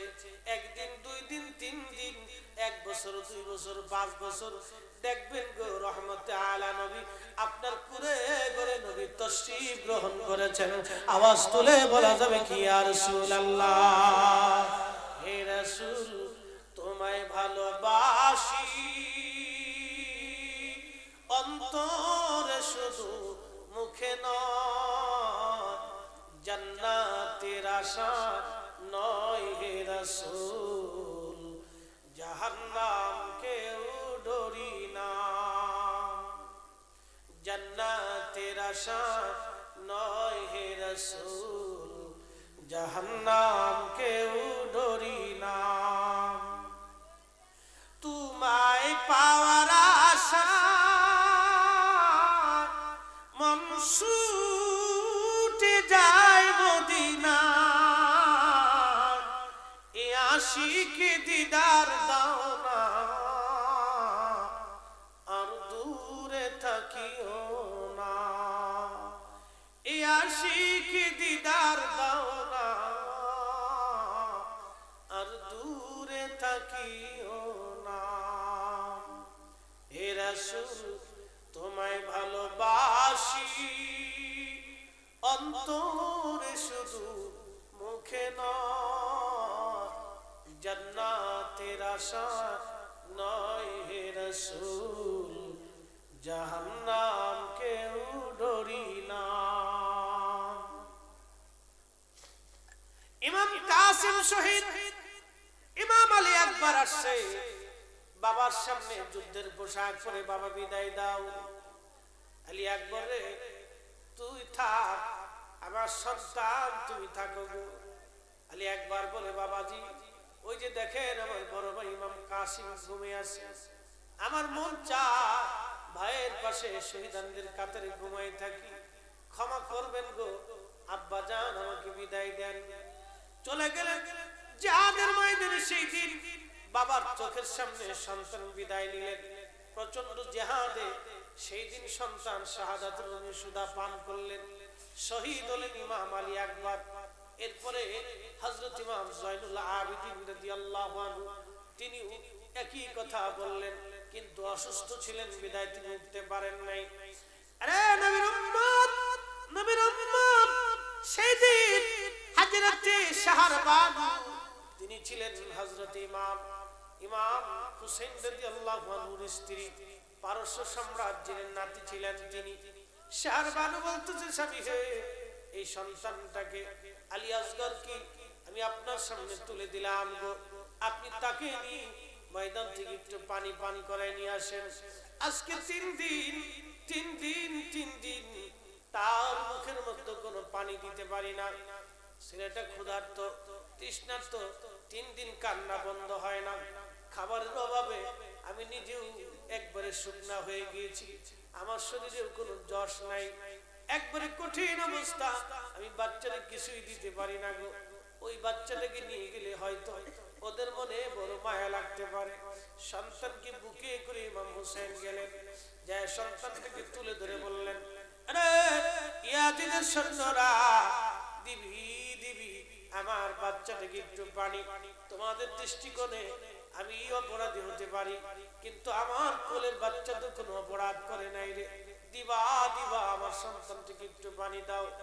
দূর থেকে বেঈমানের দলেরা বলেছিল হুসাইন অপেক্ষা করো, জনমের পানি পান করাইতেছি। এই কথা বলে একটা তীর ছুঁড়ে মারলেন ইমাম হুসাইনের দিকে। ওই তীর এসে কোলের বাচ্চা রেখে দাও আলী আসগরের বুক চিরে কলিজা বিদীর্ণ হয়ে বাবার কোলের মধ্যে সন্তান শহীদ হয়ে যায়, ফিনকি মেরে মেরে তাজা রক্তগুলি বাবার কোলের মধ্যে কোল মেখে মেখে ওই রক্তগুলি জমিনের মধ্যে পড়তেছিল। আওলাদে রাসূল আসমানের দিকে তাকায়া সেদিন খোদার দরবারে চোখের পানি ছেড়ে দিয়ে বলল, রব তুমি সাক্ষী থাকো, আমার এই বাচ্চা তো কোনো অপরাধ করে নাই আল্লাহ। তারপরে তাকে দেখো ওরা একটু পানির বিনিময়ে আমার সঙ্গে কেমন ব্যবহার করেছে। আরে সেই দিনের কান্না আকাশের পাখিরা কেঁদেছিল, বনের পশুরা কেঁদেছিল, কিন্তু বেঈমানের মনে মায়া লাগে নাই, বেঈমানের মনে মায়া লাগে নাই।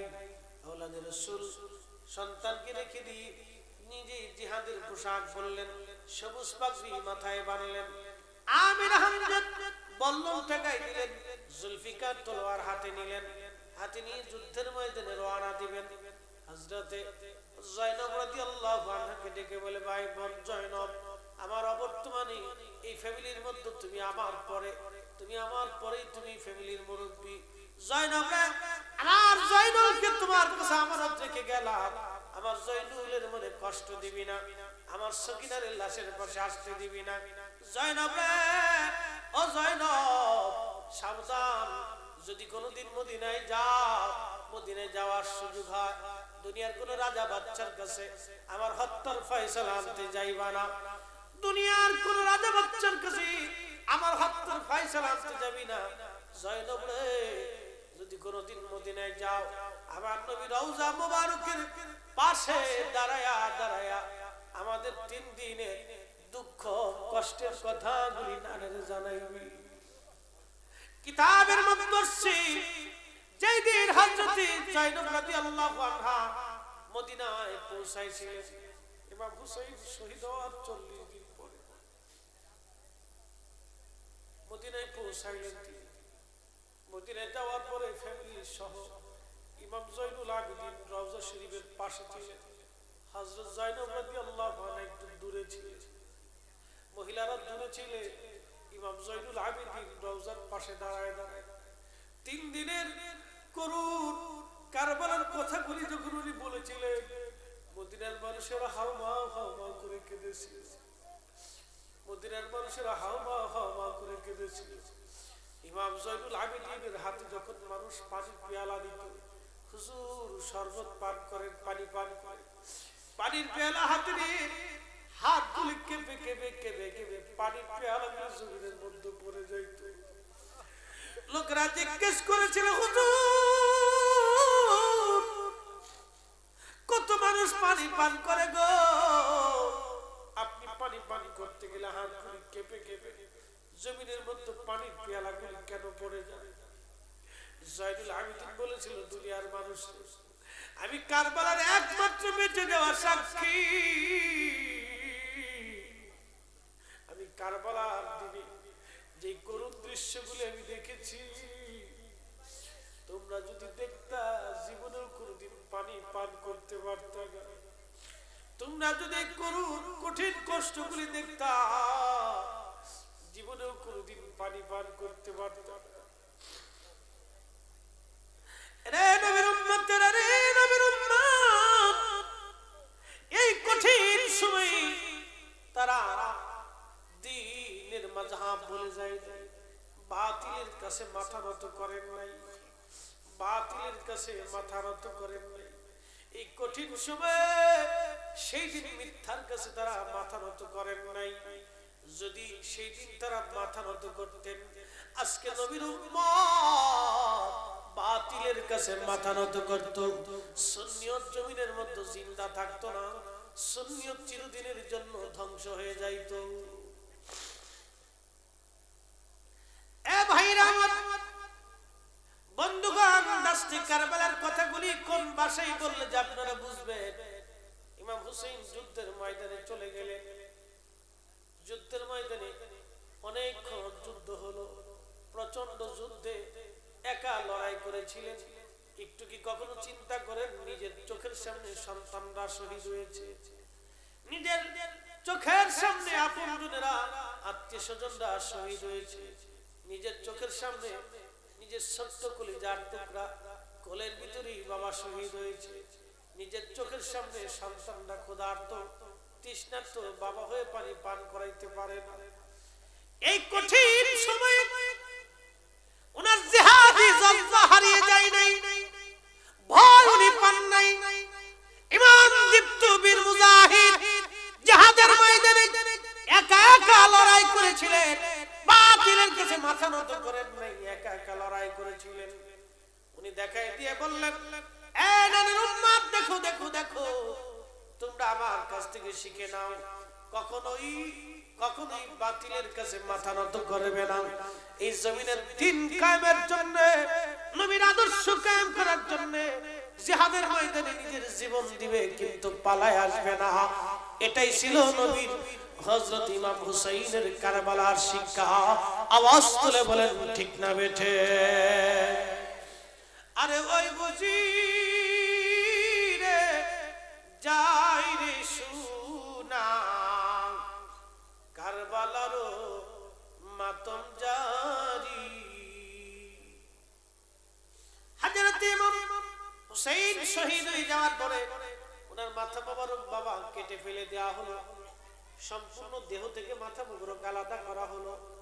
মাথা বর্ষার আগে তারা বিদায়া, তারা আনন্দ করতে লাগলো। আর ইমাম হুসাইনের দেহ মোবারক বিবস্ত্র করে পোশাক খুলে ফেলে দিল। ওনার দেহ মোবারক জমিনের মধ্যে শোয়া, একটা না দুইটা না 70টা ঘোড়াকে তারা সিরিয়াল করলো। 70টা ঘোড়াকে সিরিয়াল করে যুদ্ধের ঘোড়াগুলি ওনার দেহ মোবারকের উপর দিয়ে দাবড়াইতে লাগলো। ঘোড়ার পায়ের আঘাতে আঘাতে ইমাম হুসাইন রাদিয়াল্লাহু আনহু দেহ মোবারক থেকে চামড়া গোশতগুলি খসে খসে পড়তেছিল, দলিত বলিত হচ্ছিল। এই কঠিন দৃশ্য দেখে বোন জয়নব রাদিয়াল্লাহু আনহা স্থির থাকতে পারেন নাই, দৌড়ায় ভাইয়ের লাশের পাশে গেলেন, মদিনার দিকে তাকাইলেন। ইমাম ইবনে কাসির আল বেদার মধ্যে লেখেন, তখন তিনি এইভাবে ডাকতেছিলেন, ইয়া মুহাম্মাদাহু ইয়া মুহাম্মাদাহু ইয়া রাসূলুল্লাহ। করণ সুরে মদিনার দিকে তাকিয়ে জয়নব ডাকে, ইয়া মুহাম্মাদাহু ইয়া মুহাম্মাদাহু ইয়া রাসূলুল্লাহ। আমরা ইয়া রাসূলুল্লাহ বললে আমার দেশের নবী বিদ্বেষীদের শরীরে চুলকানি লেগে যায়, অ্যালার্জি উঠে যায়, কয় শিরিক করতেছে। ওরে সব আর কোন মুমিনের ঈমান চুরি করবি? সেই দিন যায়নব কারবালায় দাঁড়ায় নবীর ডাকতেছিলেন, ইয়া মুহাম্মাদাহু ইয়া মুহাম্মাদ। নানা গো, আপনি তাকায় দেখে কারবালার ধুলা বালিগুলি আপনার হুসাইনের দেহের মধ্যে পড়তেছে। নানা তাকায় দেখে আপনার উম্মত আপনার হুসাইনের সঙ্গে কেমন ব্যবহার করতেছে। ওনার সেই দিনের কান্নায় এই আর্তনাদে পশু পাখিরা কেঁদেছিল, কিন্তু বেঈমানের মনে মায়া লাগে নাই, মায়া হয় নাই, মায়া হয় নাই, মায়া হয় নাই। ঠিক ওই সময় আমার নবীজির চাচাতো ভাই, কোরআনের সবচেয়ে বড় মুফাসসির, যাকে রাইসুল মুফাসসিরিন বলা হয়, নাম আব্দুল্লাহ ইবনে আব্বাস রাদিয়াল্লাহু আনহুমা, আল্লাহর ঘরের সঙ্গে হেলান দিয়ে ঘুমাইতেছিলেন, হেরেম শরীফের সঙ্গে হেলান দিয়ে ঘুমিয়ে পড়েছিলেন। স্বপ্নের মধ্যে দেখতেছে আমার নবীজি মক্কার দিকে দৌড়ায়, নবীজির হাত মোবারকের মধ্যে রক্ত, নবীজির দেহ মোবারকের মধ্যে ধুলাবালি লাগানো, চুল দাড়ি মোবারক এলোমেলো। নবীজি কান্না করেন, চোখ মোবারক দিয়ে পানি পড়ে, দাড়ি মোবারক দিয়ে ভিজে ভিজে পানি পড়তেছে। আল্লাহর হাবিবের জুব্বা মোবারকের মধ্যে ধুলাবালি লাগানো, নবীজি মক্কার দিকে দৌড়ান, মাথায় পাগড়িও নাই, টুপিও নাই, মাথা মোবারকের মধ্যে ধুলাবালি লাগানো, চুল দাড়ি মোবারকের মধ্যে ধুলাবালি লাগানো এলোমেলো। আল্লাহর নবী কান্দে, হাত মোবারকের মধ্যে রক্ত নিয়ে দৌড়ায়, ইবনে আব্বাস জিজ্ঞেস করলেন, ইয়া রাসূলুল্লাহ, আপনি এইভাবে কোনদিন আপনাকে দেখি নাই, আপনার হাতের মধ্যে রক্ত কেন, আপনার চুল দাড়ি মোবারক এলোমেলো কেন, আপনি কান্না করেন কেন? আমার নবীজি ডাক দেখে, ইবনে আব্বাস, খবর দে, খবর দে, আমার হুসাইন কারবালায় শহীদ, আমার হুসাইনের শাহাদাতের সময় আমি নবী তার পাশেই ছিলাম, ওর সাথীদের রক্তগুলি নিয়ে আমি আল্লাহর দরবারে যাইতেছি, আমি নবী আল্লাহর দরবারে যাইতেছি। আওয়াজ তুলে বলা যাবে কি ইয়া রাসূলুল্লাহ? জবাব দিয়ে বলেন, নবীর উম্মত আমার নবী আসে না নাই? হাত তুলে বলেন, আসে না নাই? আমার নবী মদিনার থেকে যদি কারবালায় যেতে পারেন, কারবালার থেকে যদি ইরাক আসতে পারেন, আমার নবী মদিনার থেকে যদি ইরাকে যেতে পারেন, ইরাক থেকে নবী যদি মক্কায় যেতে পারেন, মক্কা থেকে যদি নবী আল্লাহর কাছে যেতে পারেন, স্বপ্ন দেখেছেন ইবনে আব্বাস, নবী বলতেন, মান রাআনি ফিল মানামি ফাকাদ রাআল হক, যে আমাকে স্বপ্ন দেখলো সে বাস্তবেই আমাকে স্বপ্ন দেখলো। আমার নবী যদি মদিনা থেকে ইরাকের কারবালায় যেতে পারে, কারবালা থেকে মক্কা, মক্কা থেকে আমার নবী যদি আল্লাহর দরবারে যেতে পারে, ও নবীর উম্মতরা যারা বলে নবীর কোনো ক্ষমতা নাই, নবী আসতে পারে না, নবী দেখতে পারে না, নবী শুনতে পারে না, ওরা হলো আকীদাগত বেদাতি, বেদাতি, বেদাতি। কথা বলেন ঠিক না বেঠে? ওরাই অরিজিনাল ভণ্ড, ওরাই অরিজিনাল ভণ্ড, ওরাই অরিজিনাল বেদাতি। একমাত্র নাজাত প্রাপ্ত দল আহলে সুন্নাত ওয়াল জামাত, এই ব্যতীত যা আছে সব বেদাতি।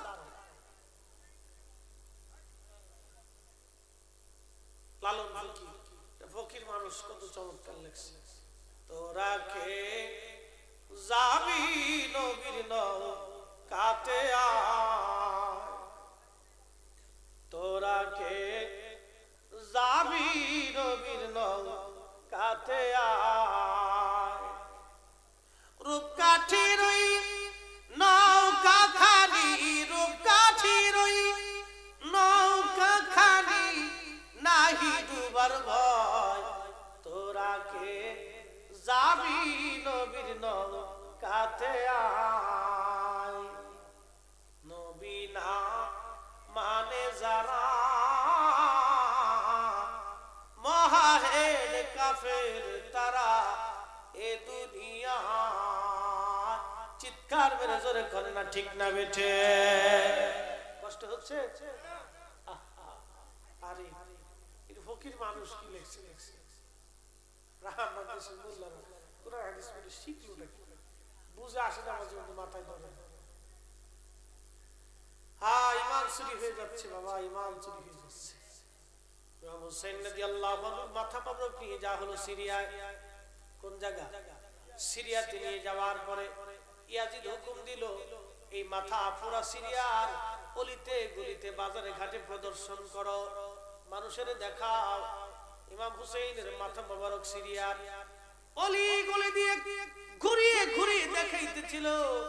ও মুসলমান, যখন মাথা ঘোরায়, একজন আল্লাহর বান্দা ওনার মাথা মোবারকের পাশে দাঁড়ায় বলতেছিলেন, আম হাসিবতা আন্না আসহাবাল কাহফি ওয়ার রাকিব কানু মিন আয়াতিনা আযাবা। ওনার মাথা মোবারকের পাশে যখন এই আয়াত পড়লেন, এই আওলাদ রাসূলের মাথা মোবারক থেকে আওয়াজ আসতেছিল, আম হাসিবতা আন্না আসহাবাল কাহফি কতলি ওয়া হামলি। ও ও নানার উম্মতেরা, তুমি আসহাবে কাহফের ঘটনাকে আশ্চর্য বলতেছো? শোনো নানার উম্মত, আমাকে হত্যা করা, আমার মস্তকে এইভাবে বহন করে নিয়ে অপমান করা, এটা কি কম আশ্চর্যজনক? তখন ওই লোকটা ইমাম হুসাইনের কপাল মোবারকের মধ্যে চুমা দিয়েছিলেন। কারণ আল্লাহ কোরআন শরীফে বলেন, ওয়ালা তাহসাবান্নাল্লাযীনা কুতিলু ফি সাবিলিল্লাহি আমওয়াতান বাল আহয়া। যারা আল্লাহর রাস্তায় জীবন দেয় তাদেরকে মরা মনে করিও না, তারা জিন্দা জিন্দা জিন্দা বাল আহিয়া, জিন্দা জিন্দা। একবার জোরে বলা যাবে আল্লাহু আকবার। এই জন্য কল্লা শহীদ জিন্দা, কল্লা শহীদ কেন? দুই কারণে তিনি জিন্দা। এক নম্বর উনি শহীদ হয়েছে, দুই নম্বর উনি আল্লাহর ওলি। এ বন্ধুগণ, শাহজালাল জিন্দা, শাহপরান জিন্দা, সিফা সালাত নাসিরউদ্দিন শাহ জিন্দা। কারণ শহীদ তো বাবা দুই ধরনের, একটা সরাসরি কাফেরদের সঙ্গে জিহাদ করতে করতে শহীদ হওয়া, আর একটা হলো নিজের নফসের সাথে জিহাদ করতে করতে শহীদ হওয়া। আল্লাহর ওলিদের দরবারে আসলে দুই নাম্বারটা শিখা যায়, নিজের নফসের সাথে জিহাদ করতে করতে করতে করতে করতে করতে নিজের নফস থেকে যখন কুরবানি হয়ে যায়, জবাই হয়ে যায়, তখন সে নফসের দাস হয় না, নফস তার দাস হয়ে যায়। নফসের বান্দা যা বলবে নফসের তাই শুনতে হবে। বান্দা বলবে নফস তুই আজকে খাবি না, তাই খাবে না। কিন্তু বান্দা যখন নফসের গোলাম হয়ে যায়, তখন নফস কয় খা, বেশি করে খা, মুইতে খাওয়া খা, পেট ভরে খা, সুদ খা, হারাম খা, ঘুষ খা। নফস কয় খা, বেশি করে নে, বিল্ডিং বানা, হারাম খা, হারাম খা। আর যখন বান্দার নফস কন্ট্রোল হয়ে যায়, তখন বান্দা বলে না রে নফস, না না, আমি হারাম খাইতে পারবো না, আমি সুদ খাইতে পারবো না, আমি ঘুষ খাইতে পারবো না, আমি হারামের জিন্দেগি গঠন করতে পারবো না। বুঝতে কোনো অসুবিধা? বুঝে রাত যত গভীর হোক, এখন তো আল্লাহকে পাওয়ার লক্ষ্য। অপরাধী বলে মাওলা, অপরাধী বলে মাওলা, দূরে ফেলে দিও না, মাগফিরাতের দ্বার হইতে না উম্মেদ কইরো না। এখন ক্ষমার সময়, আসমান থেকে রহমত নামার সময়। আল্লাহ আল্লাহ বলে ডাকি মাওলা শোনো না, আল্লাহ আল্লাহ বলে ডাকি মাওলা শোনো না, না জানি কই রাশিয়া আমি কি গুনাহ। প্রিয় যুবক ভাইরা, আমি যে আলোচনা রেখেছিলাম সেই আলোচনার দিকে চলে যাই। ওই যুবক মনে আসেনি? ওয়াজ আছে আছে, শেষ না করে গেলে হবে না। যুবক 40 দিন পর্যন্ত, এই যুবক 40 দিন পর্যন্ত ওই মেয়েটা হাজার চেষ্টা করেও তার ইমান হরণ করতে পারে নাই। 40 দিন চেষ্টা করার পর তার ইমান চুরি করতে পারে নাই। 40 দিন পরে ওই মেয়েটা ডাক দেয়, বলে যুবক, আমি দুনিয়াতে মানুষ দেখেছি, তোমার মতো আমি মানুষ দেখি নাই, তুমি কি চাও বলো। ছেলেটা ডেকে বলে, আরে সুন্দরী, এই জমিনে এসেছিলাম আল্লাহর দ্বীন কায়েম করার জন্য, তামান্না ছিল শাহাদাতের তামান্না। আমি যেহেতু শহীদ হই নাই, আমার বন্ধুরা শহীদ হয়েছে, তুমি যদি চাও আমাকে শহীদ করে দিতে পারো, আর যদি চাও আমাকে ছেড়ে দিতে পারো, তোমার ইচ্ছার উপরে ছেড়ে দিলাম। মেয়েটা ডাকতে বলে, যুবক, তোমার মতো এমন যুবককে মেরে ফেলে দিয়ে আমার কোনো লাভ নাই, যাও, কালকে তোমার দেওয়ালের উপরে একটা ঘোড়া বাঁধা থাকবে, দেওয়াল চমকিয়ে ওই পাল্টে তুমি ঘোড়া নিয়ে চলে যাবে, পাহারাদারদেরকে আমি ক্লোজ করে রেখেছি। আর শোনো, 3 দিন 3 রাত পর্যন্ত ঘোড়া দাবড়াইবে, চতুর্থ রজনীতি তুমি তোমার দেশের সীমানার মধ্যে চলে যাবে। তোমার দেশের সীমানার মধ্যে যখন তুমি যাবে, তখন তুমি নিরাপদ। এই যুবক পরের দিন রাত্রিবেলা রওনা করলেন, একাধারে 3 দিন 3 রাত পথ চললেন। চতুর্থ রাত্রিবেলা যখন উনি ঘোড়া দাবড়াইতেছিলেন, উনি লক্ষ্য করলেন ওনার পিছন দিক থেকে আরো 4টে ঘোড়া আসতেছে। চিন্তা করলেন, মনে হয় রোমান সৈন্যরা আমার পিছু ধাওয়া করেছে আমাকে ধরার জন্য। উনি ওনার দৌড় দিতে দাবড়াইতে লাগলেন।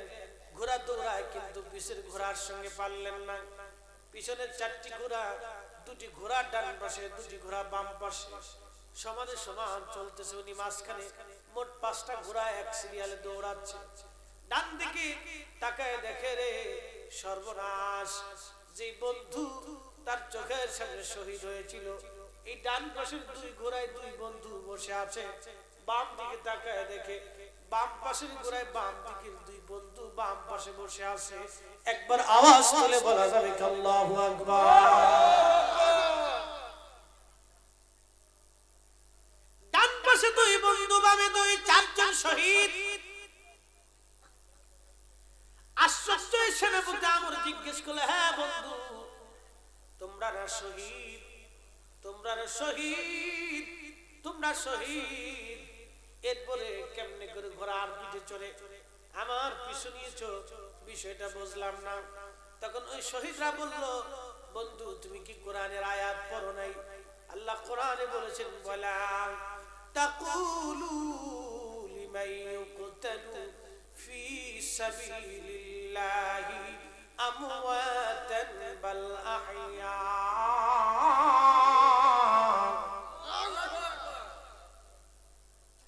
ওয়ালা তাকুলু, তোমরা বলিও না, লিমান ইউকতালু ফি সাবিলিল্লাহ, যারা আমি আল্লাহর রাস্তায় জীবন দেয় তাদেরকে মরা মনে করিও না, মরা মনে করিও না, মরা মনে করিও না। এরপরে আল্লাহ কি বলতেছেন, বাল আহইয়া, বরং তারা জিন্দা, জিন্দা, জিন্দা, জিন্দা। আল্লাহ কয় জিন্দা, মোল্লা কয় মরা। মোল্লার ফতোয়া লাথি মেরে ফেলে দেন, খোদার ফতোয়া বাবা মেনে নেন। যদি ইমান বাঁচাইতে হয়, কথা বলেন ঠিক না বেঠে?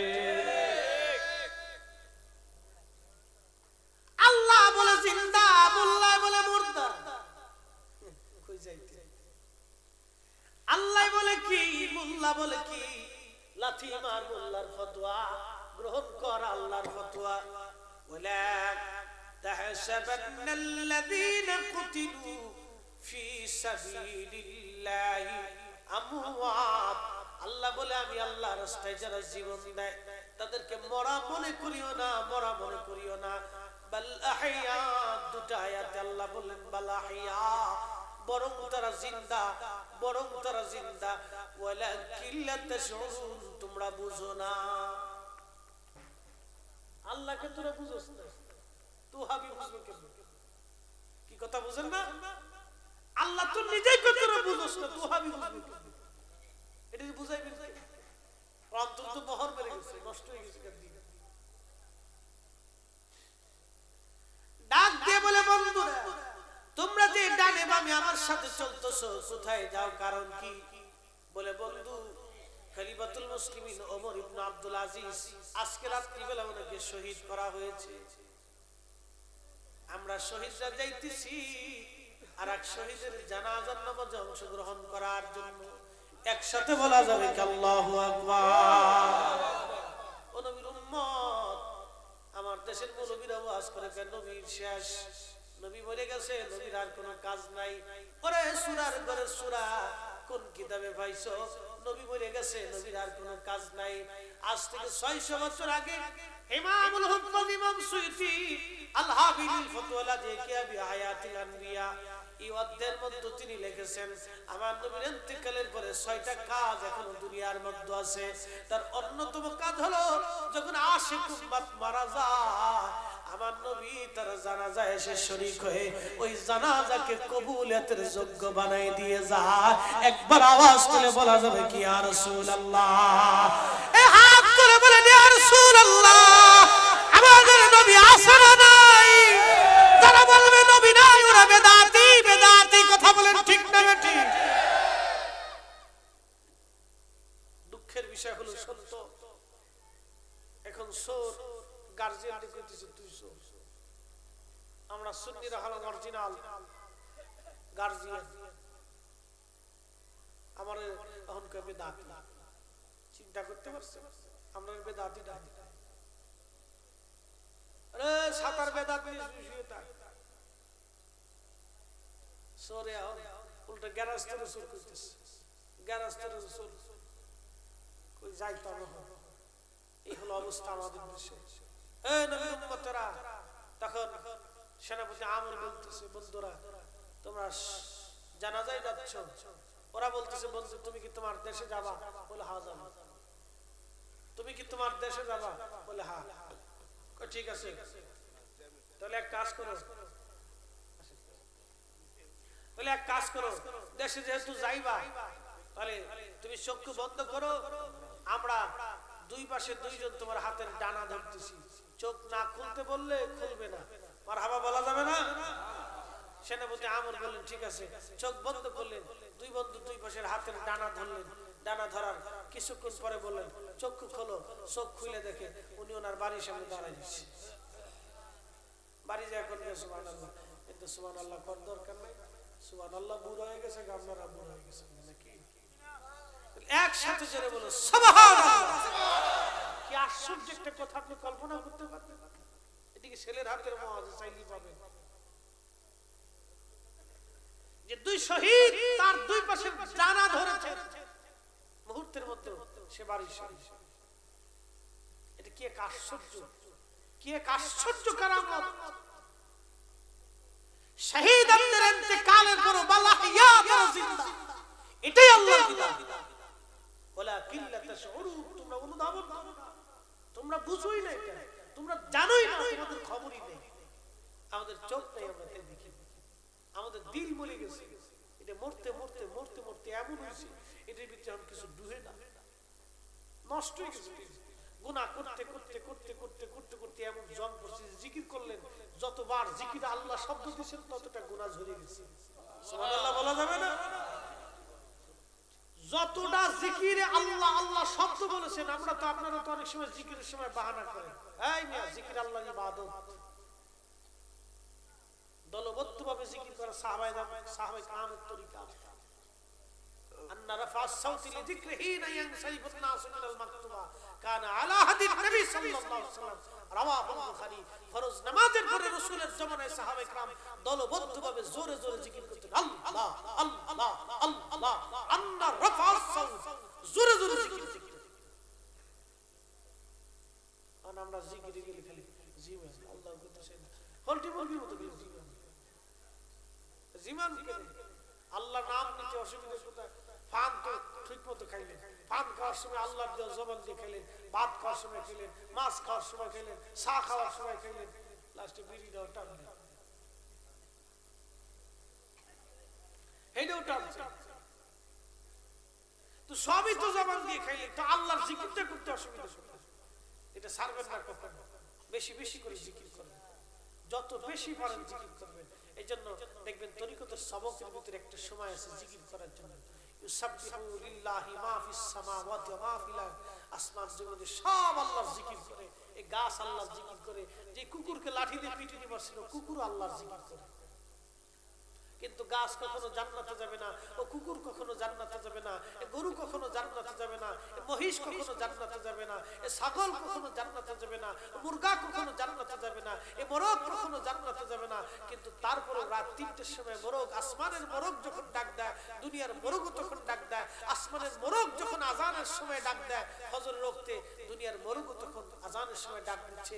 মোরগ তার ডিউটি পালন করতেছে, একমাত্র মানুষ তখন খালি ঘুমাইতেছে, ব্যাস ঘুম শেষ। মোরগের ডিউটি মোরগ পালন করলো, পাখির ডিউটি পাখি পালন করলো, মানুষ মানুষের ডিউটি পালন করলো না, মানুষ ঘুমাই দিচ্ছে। এই জন্য উপস্থিতি আমাদের এখান থেকে শিখে যেতে হবে তরিকত আল্লাহ প্রাপ্তির রাস্তা, আল্লাহ পথ, আল্লাহ যে পথের মাধ্যমে আল্লাহ পাওয়া যায় এটার নাম হলো তরিকত। যেই পথে চললে আল্লাহ পাওয়া যায় এটার নাম হলো তরিকত। তরিকত মানে রাস্তা, যে রাস্তাতে চললে আপনি আল্লাহ পাবেন, আল্লাহ রাসূলকে পাওয়া যাবে, এই পথে চলার নাম হলো তরিকা।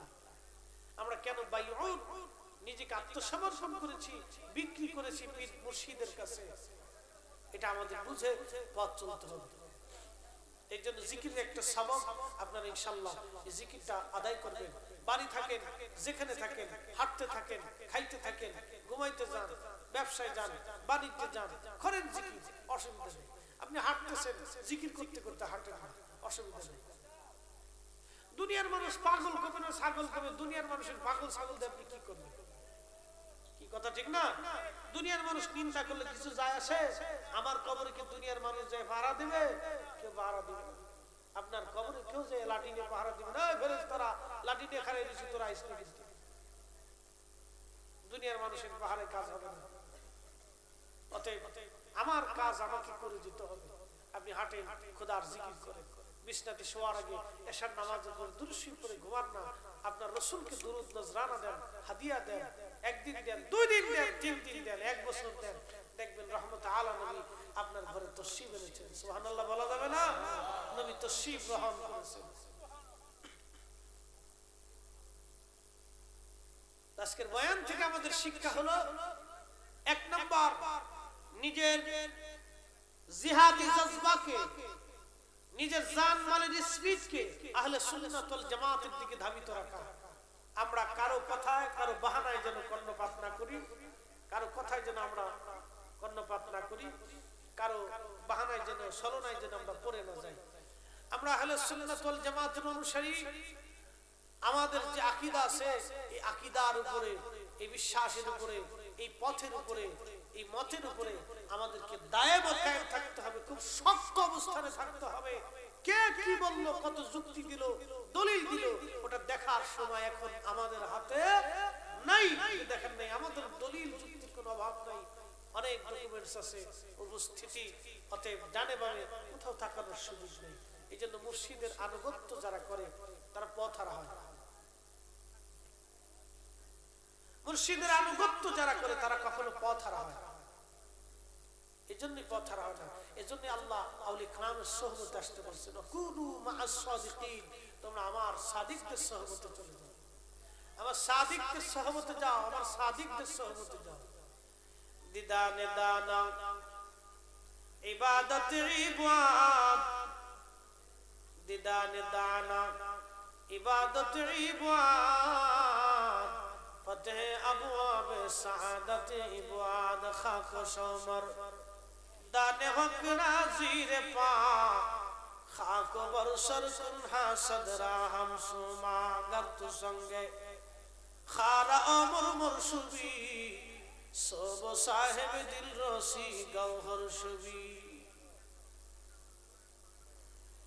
ইমাম জালালউদ্দিন রুমি রাহমাতুল্লাহ আলাইহি বলতেছেন, দুনিয়ার মানুষে শোনো গো, দুনিয়ার মানুষ, যদি তোমার জামানাতে কোন কামিল আল্লাহর ওলি পাও, ওই আল্লাহর ওলির সোহবতে চলে যাও, তার কলবের দিকে তোমার কলব রুজু করিয়া দাও, দেখবা তোমার কলব নুরানি হয়ে গেছে, তোমার কলব জিন্দা হয়ে গেছে, তোমার কলবের মধ্যে আল্লাহর জিকির জারি হয়েছে। যদি তোমার জামানায় কোন আল্লাহর ওলির দরবার পাও, ওই দরবারে তুমি যাতায়াত করো, যদি তারে পাও তার সামনে বসো, তার নুরানি চেহারার দিকে বারবার বারবার তুমি তাকাও, তোমার ইবাদতের নাম, তোমার এই সময়টা আমার রব ইবাদতের কাতারে নাম লিখে দেবে। এক জামানে সোহবতে বাউলিয়া, বেতরা সদসানে তাত বেরিয়া। এক মুহূর্ত কাল আল্লাহর ওলিদের সোহবতে যদি তুমি বসতে পারো, তোমার রিয়াহীন 80 বছর ধরে নফল ইবাদত করলে যে সওয়াব হতো, যেই মর্তবা হতো, আল্লাহর ওলির সোহবতে এক মুহূর্ত কাল বসলে তার চেয়ে অধিক পরিমাণে মর্তবা আমার আল্লাহ তোমার আমলনামায় লিখে দেবে। এগুলি তারা তো প্র্যাকটিক্যাল শিখছে। আল্লামা জালালউদ্দিন রুমি রাহমাতুল্লাহ আলাইহি পীর শামস তাবরিজ, আল্লাহু আকবার। জালালউদ্দিন রুমি তো অনেক বড় আলেম ছিলেন, তুরস্কের কৌনিয়ার রোম শহরে, তুর্কিদের ভিতরে অনেক বড় আলেম ছিলেন। উনি যখন দর্শ দিতেন, হাজার হাজার ছাত্র ওনার দর্শ দিত, ওনার দর্শে চারপাশে ছাত্ররা ঘিরে ধরে থাকত। একদিন ওনার কিতাবখানায়, কুতুবখানায় বসে বসে গবেষণা করতেছে। তো কুতুবখানার পাশে ছিল চৌবাচ্চা। শামসে তিবরিজ আসছে, আয়েশা বলতেছে, রুমি আপনি কি পড়ে? তো রুমি বলতেছে আপনি এই বিদ্যার খবর রাখেন না। যখন এই কথা বলছে শামসুল তিবরিজ রাহমাতুল্লাহ আলাইহি পাগল বেশি ছিল, মজজুদ সব কিতাবাদি নিয়ে সোবাসের মধ্যে ফেলে দিয়েছে। জালালউদ্দিন রুমি কয় পাগল করলেন কি আপনি? পৃথিবীর দুর্ভেদ্য কিতাবগুলি একে আর কখনো খুঁজে পাওয়া যাবে? পানির মধ্যে ফেলে দিলেন, সব কিতাব তো নষ্ট হয়ে গেল। শামসুল তিবরিজ কয় রুমি কিতাব কি আপনার দরকার? বলে হ্যাঁ। দরকার না, এই কিতাব কি আর পৃথিবীতে পাওয়া যাবে? আচ্ছা ঠিক আছে। শামসুল তিবরিজ পানির মধ্যে হাত নামাই দিলেন, সঙ্গে সঙ্গে চৌবাচ্চার নিচ থেকে কিতাবগুলো উঠে শামসুল তিবরিজের হাতের মধ্যে আসলো। আরো জোরে বলেন না সুবহানাল্লাহ। চৌবাচ্চার মধ্যে হাত দিলেন, পানির নিচ থেকে সব কিতাবগুলি হাতে আসলো। উনি কিতাবগুলি উপরে রাখলেন। উপরে রাখার পরে শামসুল তিবরিজ বললেন রুমি দেখেন তো একটা কিতাবের একটা জায়গায় একটা কোণায় পানির দাগ বসেছিল। শামসুল তিবরিজ এই দেওয়ার পরে কিতাব উল্টায় দেখে একটা কিতাবের কাগজের ভিতরে কোথাও পানির দাগ বসে নাই। রুমি পাগল হয়ে গেল, হুজুর এই বিদ্যা আপনি কোথা থেকে শিখেছেন? শামসুল তিবরিজ কয় রুমি রে এই বিদ্যার খবর তুমি জানো না। তুমি তো গর্ব করছো, তুমি তো অহংকার করছো যে আমি বিদ্যার খবর জানি না, আর আমি যে বিদ্যা জানি এর খবর তুমি জানো না। শামসুল তিবরিজের দিকে পাগল হয়ে গেলেন, কাহাই রে আমি এত বছর কিতাব পড়ে যে বিদ্যা পাইলাম না, এই পাগল এই বিদ্যা কোথা থেকে পাইলো? হুজুর আপনার দর্শে আমাকে রাখেন, সহ্য করতে পারবেন না, না সব ছেড়ে দিব, তারপরে বিদ্যায় আমাকে শিখতে হবে। এটার নাম ইলমে তাসাউফ। ইলমে তাসাউফ এটার নাম। উপস্থিতি লম্বা অনেক কথা বললে সারা রাত যাই। আমার ভাই মাশরুকুর রহমান জালালি সাহেব আসছেন, ওনারা আলোচনা করবেন। আমি ইনশাআল্লাহ প্রায় 2 ঘন্টা আল্লাহর মেহেরবানি আপনাদের সামনে আলোচনা করেছি। কালকে জুমা আমি ঢাকাতে আবার চলে যাব। জুমাতে আমার উপস্থিতি দিয়ে আবার মাহফিলে বের হতে হবে। পেরেশানিও আছে, নিজের মাদ্রাসা আছে, সংসার আছে, সবই চালাইতে হয়। নিজে একটা এতিমখানা চালাই ইনশাআল্লাহুল আজিজ। তাহলে আমাদের প্রথম কাজ কি? আহলে সুন্নাত ওয়াল জামাতের দিকে আমাদেরকে ধাবিত থাকা, মদিনাওয়ালার কদমের দিকে নিজেকে নিসবত করা, মদিনাওয়ালার কদমের দিকে নিজের দিলটাকে রুজু রাখা, নিজের দিলকে সবসময় মদিনাওয়ালার কদমের দিকে রুজু রাখবেন, আর সবসময় নিজেকে মিসকিন ভাববেন। হে রাসূল আমি আপনার দরবারে নগণ্য একজন মিসকিন, আমি আপনার কদমের দরবারে সুপারিশ তলব করনে ওয়ালা। হে রাসূল আপনি আমাকে কবুল করেন। আল্লাহর দরবারে নিজেকে সারেন্ডার করবেন। যখনই যে কোনো সময় যে কোনো অপরাধ সংঘটিত হয়ে যায় আপনি আল্লাহর কাছে ইস্তিগফার করে বসেন, হে রব আপনি আমার মাফ করে দেন, আমার ভুল হয়ে গেছে। তাহাজ্জুদের সময় ঘনিয়ে এসেছে, আমার ভাইরা আলোচনা রাখবেন। এরপরে ইনশাআল্লাহুল আজিজ আপনাদের হুজুর আছেন, দোয়া করবেন। আপনারা নড়াচড়া করবেন না, অনেক কষ্ট করে